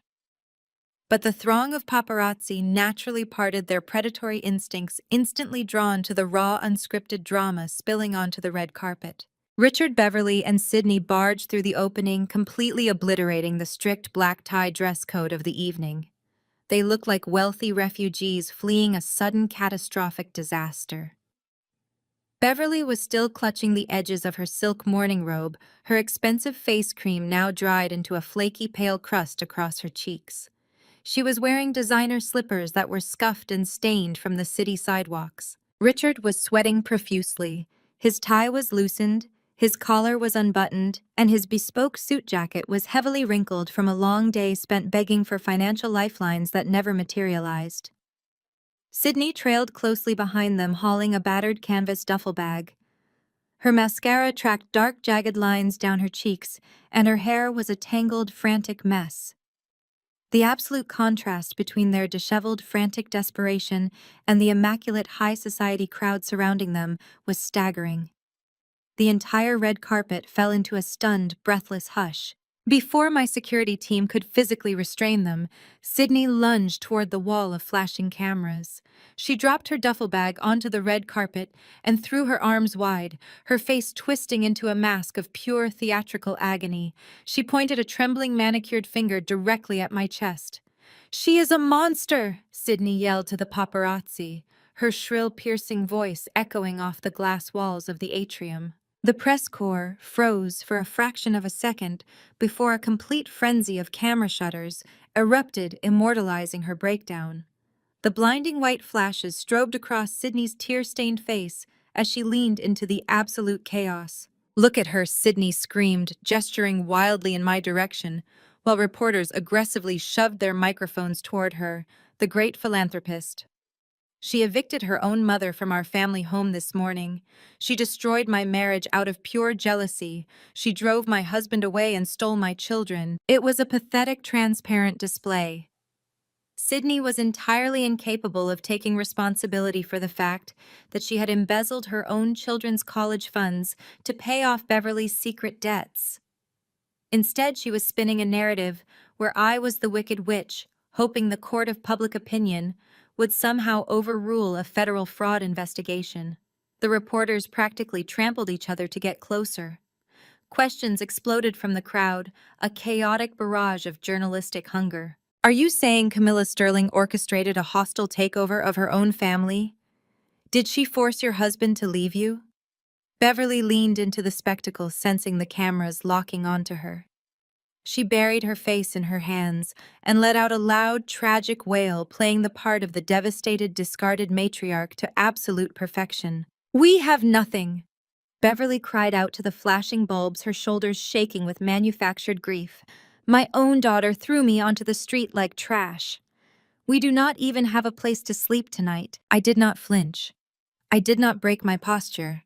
I simply stood my ground on the red carpet, my expression an impenetrable wall of calm. I knew exactly what they were doing. Stripped of their wealth, their power, and their stolen assets, they were weaponizing the only thing they had left: public sympathy. They wanted to drag me down into the mud with them, hoping the scandal would force me to back down and return their stolen empire. Richard's presence was the most jarring. The man who had always cared more about appearances than his own children was now completely unhinged. He had abandoned all dignity. He shoved past a prominent city councilman, ignoring the shocked gasps of the wealthy elite he used to call his peers. His eyes were entirely bloodshot, burning with a frantic, destructive energy. He was a man who had stared into the abyss of his own ruin and decided to take the entire world down with him. He lunged forward, moving faster than the security guards anticipated, and violently grabbed a microphone straight out of the hands of a startled broadcast reporter. The sudden feedback from the snatched microphone screeched loudly over the PA system, a sharp, piercing noise that forced several elite guests to cover their ears. Richard did not care. He turned his back on the media and pointed the heavy microphone directly at me, his chest heaving as he stared me down with absolute venomous hatred. "She is a fraud!" Richard shouted, his booming, desperate voice echoing down the entire city block. "She preaches to all of you about charity. She stands up here and plays the savior, but she hoards $500 million in a hidden offshore trust for a fictional 20-year-old child, all while her own flesh and blood starve in the streets." The echo of Richard's furious accusation slammed against the vaulted glass ceiling of the grand atrium and faded into an absolute suffocating silence. For 10 agonizing seconds, nobody moved. The elite hedge fund managers, the politicians with their champagne flutes frozen halfway to their mouths, and the swarm of paparazzi all stood completely paralyzed. The media hounds held their breath, their camera lenses locked onto my face. They were waiting for the inevitable collapse. They expected me to crumble, to weep, to frantically signal my security team to drag my unhinged family away. Richard stood on the red carpet, his chest heaving under his rumpled suit. A triumphant manic gleam danced in his bloodshot eyes. Beverly and Sydney flanked him, mirroring his vicious satisfaction. They truly believed they had done it. They thought they had just detonated a social grenade that would completely obliterate my reputation and force me to surrender my empire to save my public image. I did not call for security. I did not break eye contact with the man who had sired me. I simply reached out and gently took a microphone from the trembling hands of a nearby financial reporter. I smoothed the skirt of my emerald gown, stepped directly into the blinding glare of the camera flashes, and offered my family a smile, colder than absolute zero. "You are right, Richard," I said, my voice projecting crisp, clear, and perfectly steady through the atrium's state-of-the-art sound system. I did pledge my entire $500 million personal fortune to an offshore trust. I locked every single cent away, ensuring that no creditor, no rival firm, and certainly no estranged bankrupt relatives could ever touch it. A collective gasp rippled through the crowd of socialites and investors. The paparazzi went into an absolute frenzy, their cameras firing like machine guns. They had expected a massive denial. Instead, they were getting a live, on-the-record confession to a massive financial conspiracy. Sydney let out a shrill, victorious laugh. "See?" she screamed at the reporters, pointing a jagged fingernail at me. "She admits it. She is a selfish, hoarding sociopath." I ignored her completely, keeping my gaze locked on Richard. The manic triumph in his eyes was beginning to falter, replaced by a creeping, icy dread. He knew me too well to think I would ever surrender this easily.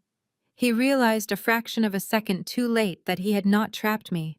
I had baited him onto a global stage. "You called my beneficiary a fictional 20-year-old child." I continued pacing slowly across the red carpet, commanding the attention of every billionaire and journalist in the room. "You told this crowd that I am hoarding wealth while my flesh and blood starve. But you left out the most important part of the story, Richard. You forgot to tell them why I had to build that safety net in the first place." I turned to face the wall of cameras. 20 years ago, a child was thrown out of her home into the freezing rain. I stated my words, ringing with absolute crushing authority. She was discarded by parents who cared more about maintaining their pristine country club image than protecting their own daughter. That child had to dig through dumpsters for food. That child had to sleep in subway stations. That child had to build an empire from absolute nothing because the people who were supposed to love her left her to die. Beverly physically recoiled, her hands flying to her mouth. The wealthy guests surrounding the red carpet began to murmur, casting horrified, disgusted glances at my parents. The narrative was shifting rapidly, slipping entirely through Richard's desperate fingers. "You want to talk about family legacy?" I asked, my voice rising above the murmurs. "You want to talk about charity?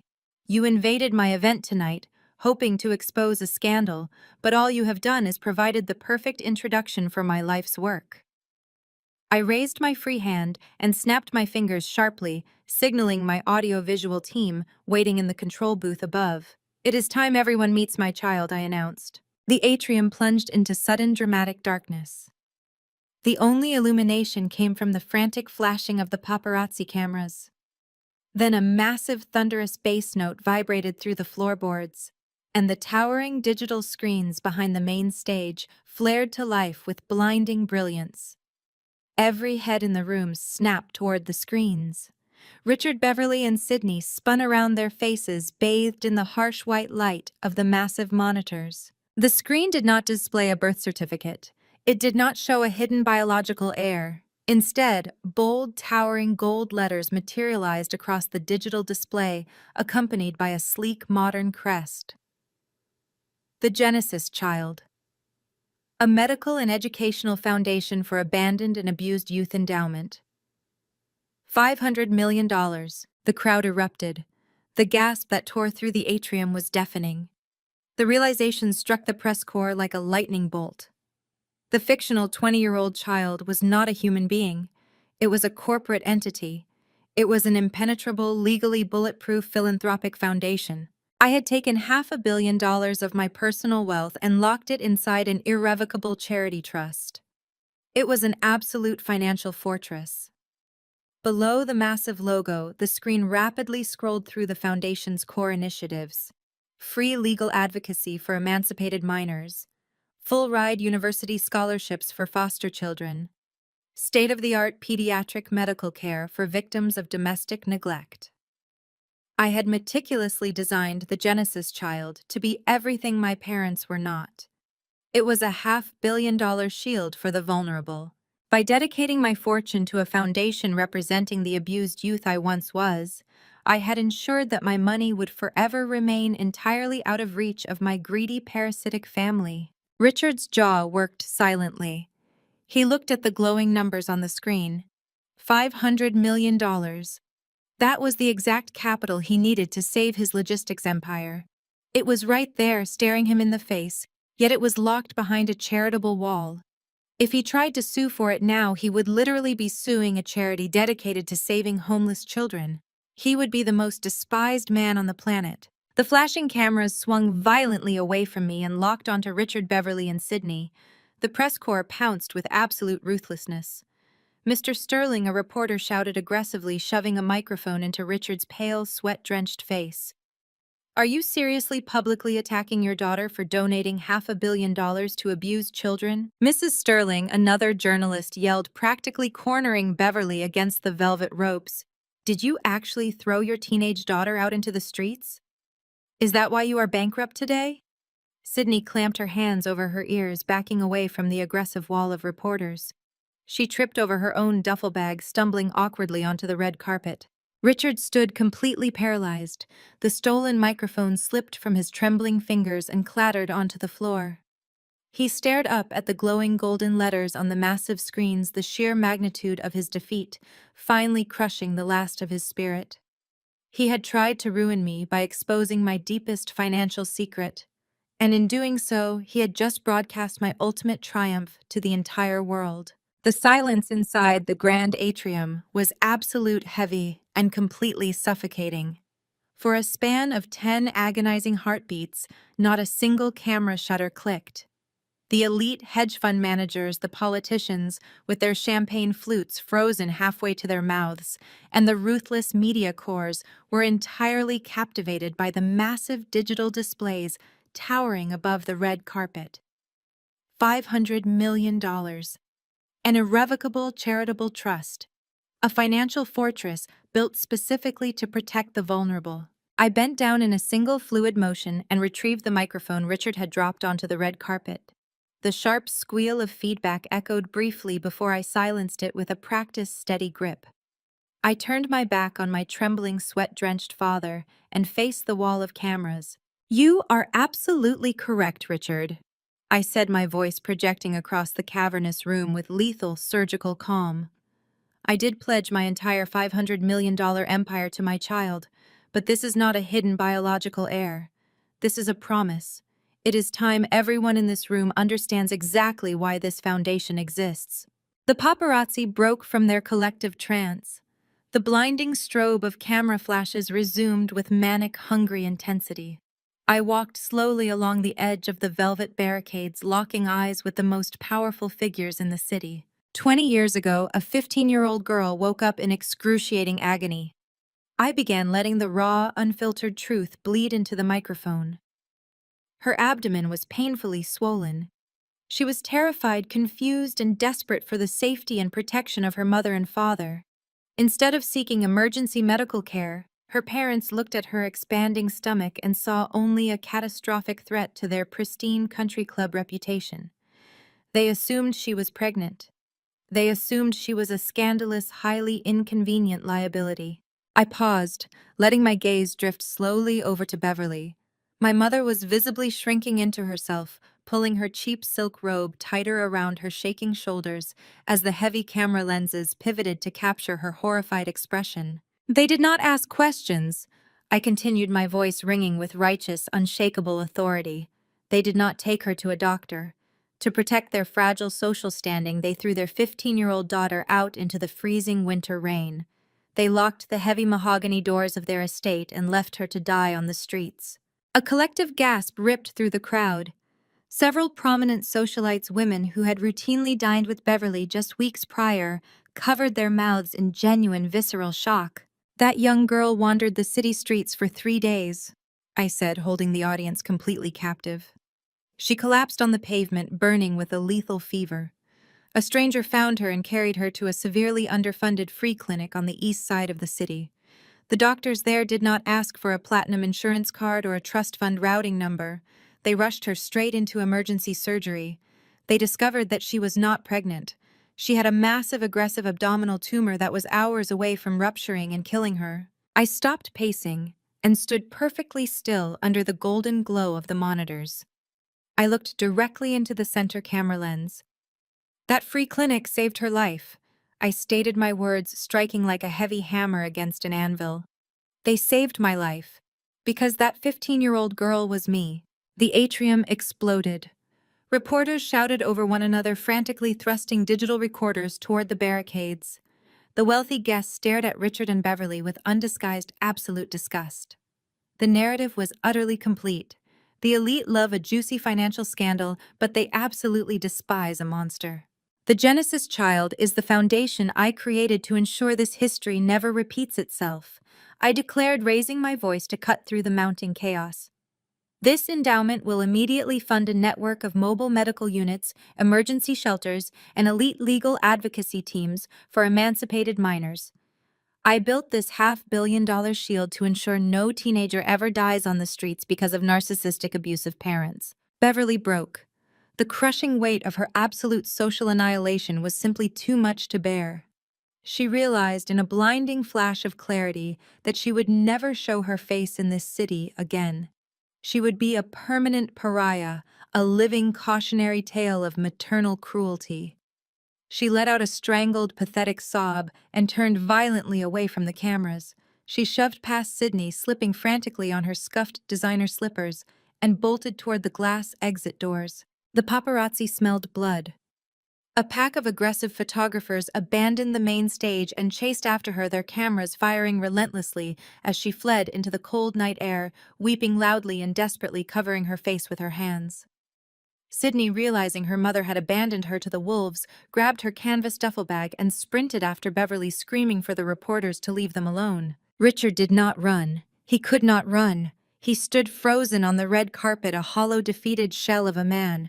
His bespoke suit suddenly looked like a burial shroud. His face was the color of wet ash. The realization of his complete and total ruin pinned him to the floor. He was bankrupt. He was homeless. And now he was publicly branded as the most despicable villain of the decade. I walked directly up to him. The cameras zoomed in tight, broadcasting this final, devastating confrontation to news networks across the globe. I did not raise my voice. I did not need to. "You came here tonight hoping to humiliate me," I said, my voice echoing crystal clear through the atrium. "You thought you could leverage your foreclosure to manipulate my public image and force a settlement. But you forgot how to calculate risk, Richard." I turned my back on him and faced the audience, delivering the ultimate crushing verdict. This morning, Apex Ventures legally seized a massive estate and $15 million in defaulted physical assets from Richard Sterling, I announced, pointing directly at the broken, shivering man standing behind me. "I want to personally thank him for his involuntary contribution. Because that $15 million, it just fully funded our newest free pediatric clinic in the heart of the city." For a fraction of a second, the room was suspended in pure silence. Then the crowd erupted. It was not a polite high society golf clap. It was a deafening, thunderous roar of genuine applause. The billionaires, the politicians, and the journalists cheered in unison, a massive tidal wave of vindication crashing over the red carpet. Richard staggered backward. His legs finally gave out. He collapsed onto his knees on the red carpet, staring blankly at the polished shoes of the security guards, who were now moving in to physically drag him off the premises. I did not watch him fall. I turned away, letting the roar of the applause wash over me, and smiled up at the golden logo shining brightly on the screens above. The deafening roar of applause from the gala attendees washed over the red carpet, a thunderous wave of validation that vibrated through the soles of Camilla's stilettos. The city's absolute elite, the very people Richard had spent his entire pathetic life trying to impress, were currently giving his discarded daughter a standing ovation. They cheered not just for the staggering $500 million endowment, but for the ruthless, beautiful poetry of using Richard's own seized $15 million to fund a free pediatric clinic. The financial reporters and society columnists were practically vibrating with adrenaline, their camera lenses locked onto Richard's shattered expression. He stood completely frozen. His chest heaved erratically beneath his ruined, wrinkled, bespoke suit. The microphone he had stolen just moments prior slipped from his trembling, sweaty fingers and hit the concrete with a sharp thud. The manic, vengeful energy that had propelled him to crash this event had entirely evaporated, replaced by a hollow, creeping terror. He looked wildly at the flashing cameras, searching for a single sympathetic face. He found nothing but disgust. Before the applause could even begin to die down, a new, terrifying sound sliced through the cool night air. It started as a distant, urgent wail bouncing off the surrounding skyscrapers, growing rapidly louder and more aggressive. The unmistakable shriek of approaching police sirens. The crowd on the red carpet parted instinctively. The harsh, strobing glare of red and blue lights illuminated the massive glass facade of the grand atrium, painting the shocked faces of the billionaires and celebrities in chaotic colors. Two heavy police cruisers swerved violently up to the barricades, their tires screeching in protest against the asphalt. They angled their vehicles to completely block the perimeter, sealing off any potential exit. The heavy doors of the cruisers swung open. From the shadows of the atrium's grand entrance, a figure emerged, cutting through the murmuring crowd with precise, lethal steps. It was Jared, Camilla's lead corporate attorney. He looked immaculate in a tailored charcoal suit, clutching a sleek black leather folio. He was not acting alone. Flanking him were two broad-shouldered detectives wearing plain clothes and expressions of absolute stony resolve. They moved past the velvet ropes with a heavy, undeniable authority that made even the wealthiest guests immediately step back in deference. Jared stopped directly in front of Richard, looking down at the broken man with a gaze devoid of any mercy. Richard scrambled backward, his expensive leather shoes slipping on the red carpet. He managed to keep his footing, but his posture was completely defeated. "What is this?" Richard rasped, his voice devoid of its usual booming resonance, cracking under the strain of absolute panic. "You already took my house. You took the company. What more do you want?" Camilla stepped forward, standing shoulder to shoulder with her attorney. Her emerald gown caught the flashing lights of the police cruisers. She did not look angry. She looked completely, devastatingly bored. "I do not want anything else from you, Richard," Camilla replied smoothly, her voice carrying over the low murmurs of the press. "This is not about what you owe me. This is about what you owe the state." Jared opened his leather folio with a sharp, decisive snap. He extracted a single heavy sheet of paper secured inside a plastic evidence sleeve. He held it up high so the surrounding press could clearly capture the document. "Richard, that corporate contract you presented to the judge?"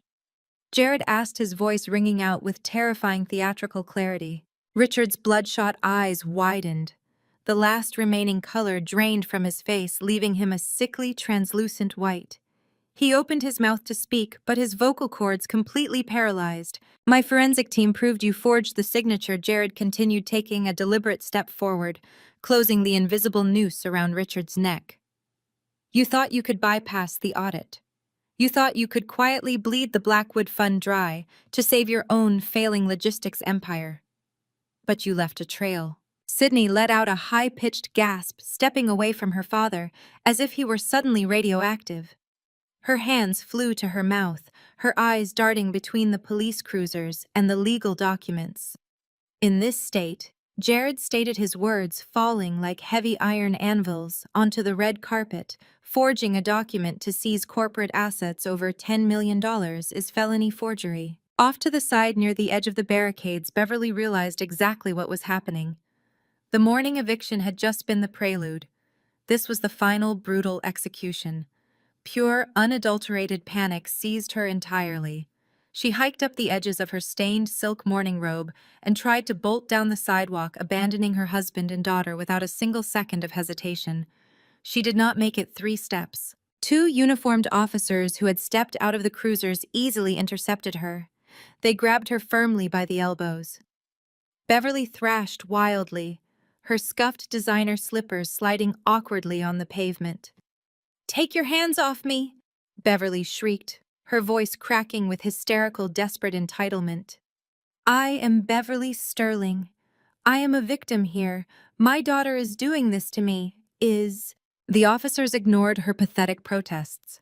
They dragged her firmly back to the center of the red carpet, forcing her to stand right beside her trembling husband.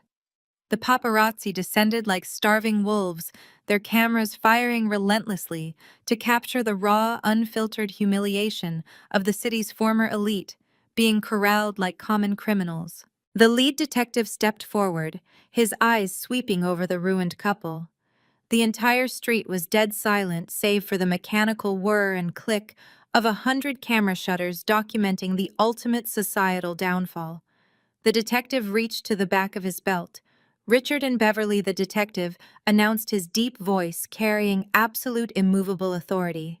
"You are under arrest for felony forgery and fraudulent extortion." Richard remained completely frozen. His jaw hung open in utter humiliation. He did not fight. He did not speak.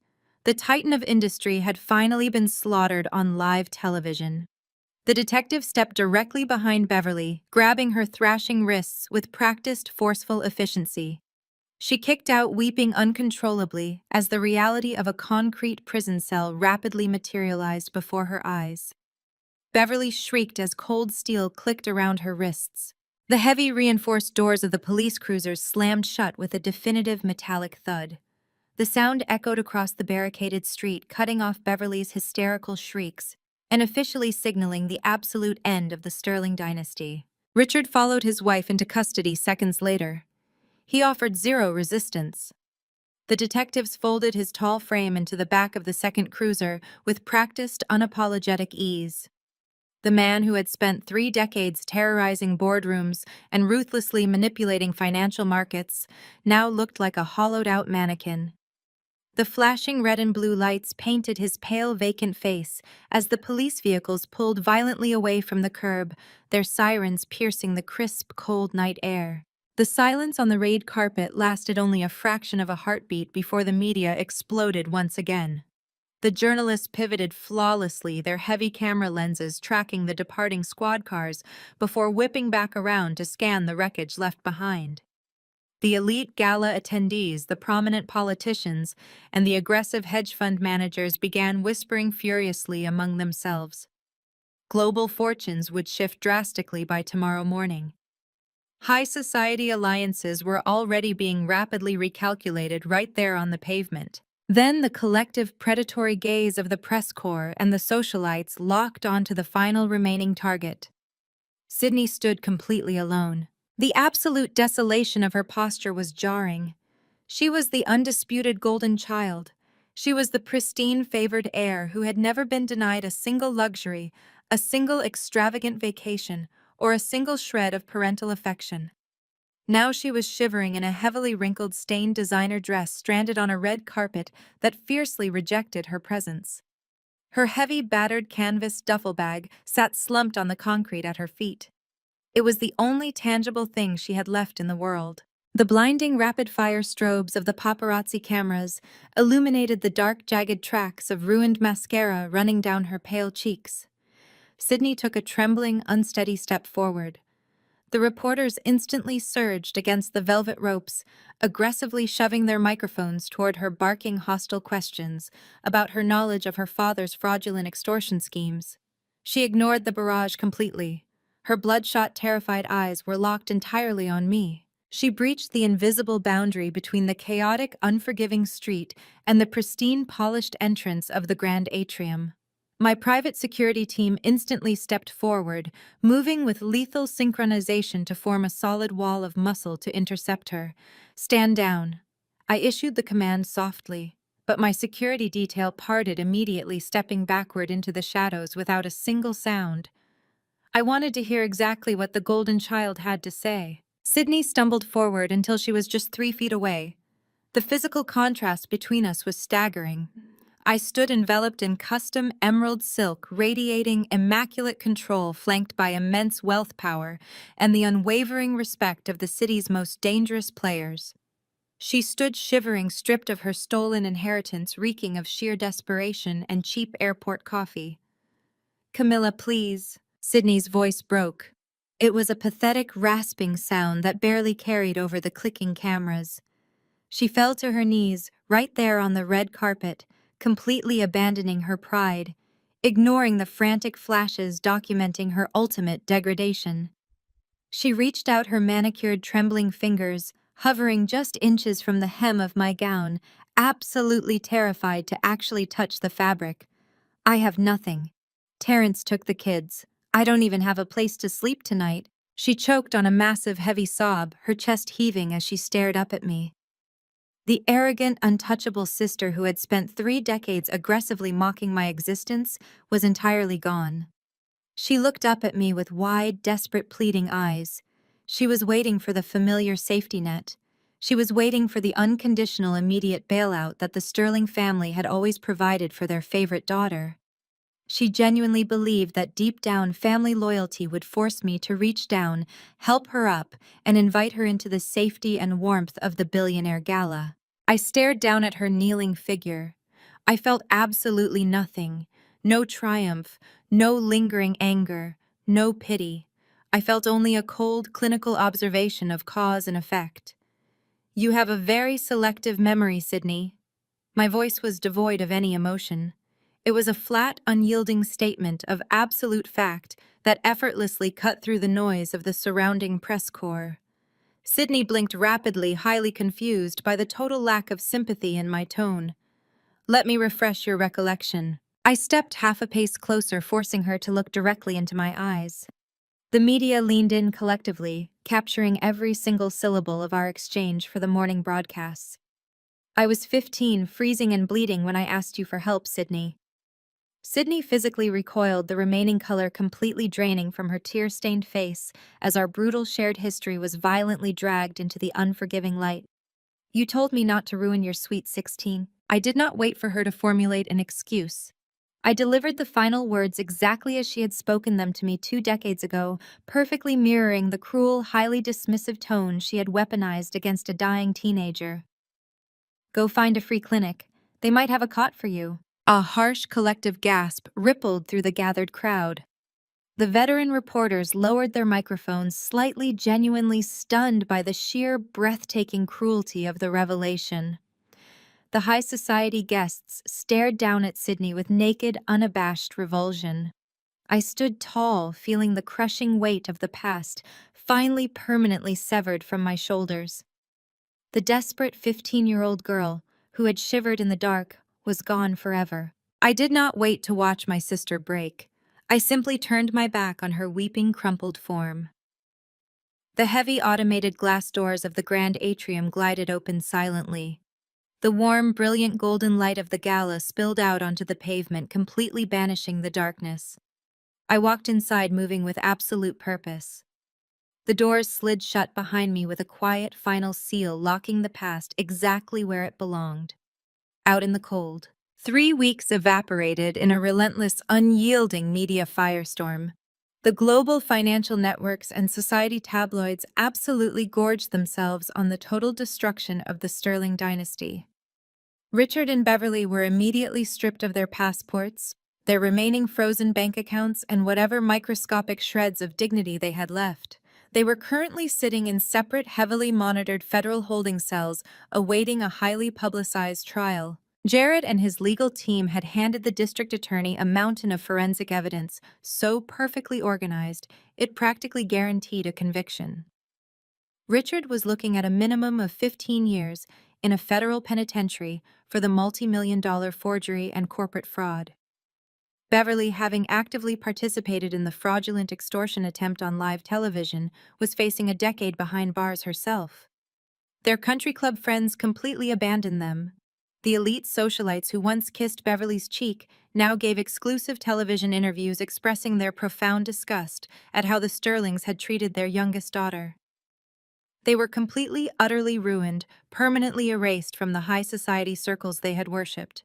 Sydney experienced a spectacular gravity-defying fall from grace. Stripped of the massive allowance she had siphoned from her parents and locked out of her marital assets, the golden child crashed violently into the real world. She was currently living in a damp, aggressively yellow motel room on the extreme industrial outskirts of the city, paying her rent by the week.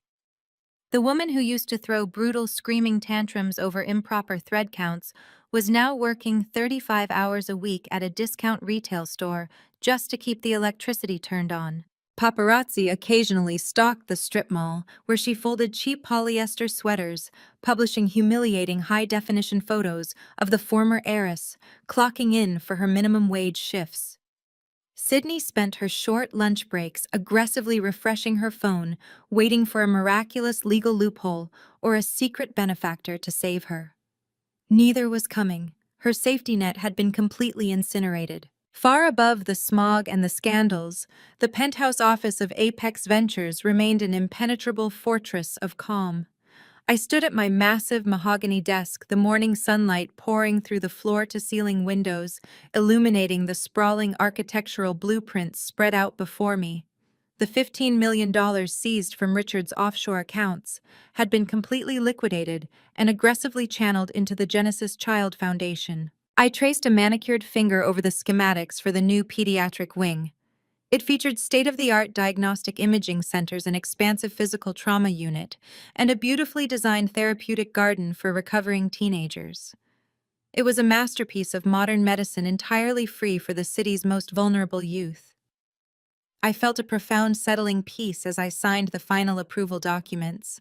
The pain of my past had literally been transformed into the foundation of someone else's future. The sleek digital intercom on my desk chimed softly. My assistant announced a private call on line 1. I tapped the speaker button, continuing to review the electrical schematics for the clinic. "Good morning, Terrence," I said, not bothering to look up from the blueprints. I assume the final court filings went smoothly. A deep, exhausted but undeniably relieved sigh echoed through the speaker. It was Terrence Sidney's former husband, the man she had endlessly belittled and attempted to bankrupt to cover Beverly's hidden debts. "It went better than smoothly," Camilla, Terrence replied, his voice carrying a lightness I had not heard from him in years. "The judge signed the final decree an hour ago. I was granted full exclusive physical and legal custody of the children. Sydney gets supervised visitation every other weekend, assuming she can afford the required monitoring fees." "And the financial separation?" I asked, making a quick notation on the architectural plans with a silver pen. "Airlight," Terrence confirmed. "Because you provided the forensic paper trail, proving Sydney was embezzling our joint savings to fund your parents' failing logistics company. The judge legally insulated all of my personal assets. She cannot touch my business, she cannot touch the kids' college funds, and she receives absolutely zero alimony. I actually retain the family home." I nodded to myself, feeling a sharp spark of satisfaction. "That is excellent news, Terrence. Your children deserve a stable environment far away from the Sterling influence. You protected them perfectly." There was a long pause on the other end of the line. I heard the faint sound of a coffee cup being set down on a wooden desk. "I did not protect them," Camilla, Terrence said, his tone shifting into one of profound, genuine gratitude. "You did. If you had not sent your legal team to audit my accounts and warn me about the embezzlement, Sydney would have dragged me and the kids straight down into the abyss with her. You saved me from a lifetime of being used as an ATM for a family of parasites. I do not know how to thank you." "You just did," I replied smoothly, rolling up the blueprints and sliding them into a protective leather tube. "Raise your children well. Teach them the absolute value of honesty and hard work. That is the only thanks I require." Terrence cleared his throat, the atmosphere turning slightly more serious. "The district attorney called me this morning regarding your parents. The sentencing hearing for Richard and Beverly is scheduled for next Thursday at noon. The judge is expected to hand down the maximum federal penalties given the extremely public nature of the extortion attempt. He paused, the unspoken weight of our shared brutal history hanging heavily in the silence of the office. "Are you going to attend their sentencing hearing?" Terrence asked quietly. "Do you want to be there to watch them take the plea deal?" I picked up the heavy leather tube containing the blueprints for the pediatric clinic. I looked out the massive glass windows, surveying the sprawling, glittering city that I now entirely controlled. I thought about Richard standing in a courtroom in handcuffs. I thought about Beverly wearing a bright orange jumpsuit, completely stripped of her high society armor. I thought about the absolute glorious finality of it all. "No," I replied, my voice perfectly steady, carrying absolutely zero regret. "I have a ribbon-cutting ceremony to attend." Exactly 1 year after the absolute collapse of the Sterling Empire on the red carpet of the Grand Atrium, the morning sun reflected brilliantly off the pristine glass facade of the Genesis Child Clinic. The transformation of this space was nothing short of miraculous. Where there had once been a barren concrete lot tied to a shell corporation, there now stood a towering beacon of absolute sanctuary. I stood on the immaculate plaza, breathing in the crisp morning air, running my hand along the smooth, sun-warmed stone of the entrance pillars. There were no velvet ropes here. There were no flashing paparazzi strobes hunting for scandal or weakness. There was only the quiet, undeniable weight of a promise completely fulfilled. The $500 million endowment built directly upon the ruins of my father's $15 million offshore extortion fund had materialized into the most advanced pediatric trauma and recovery center in the country.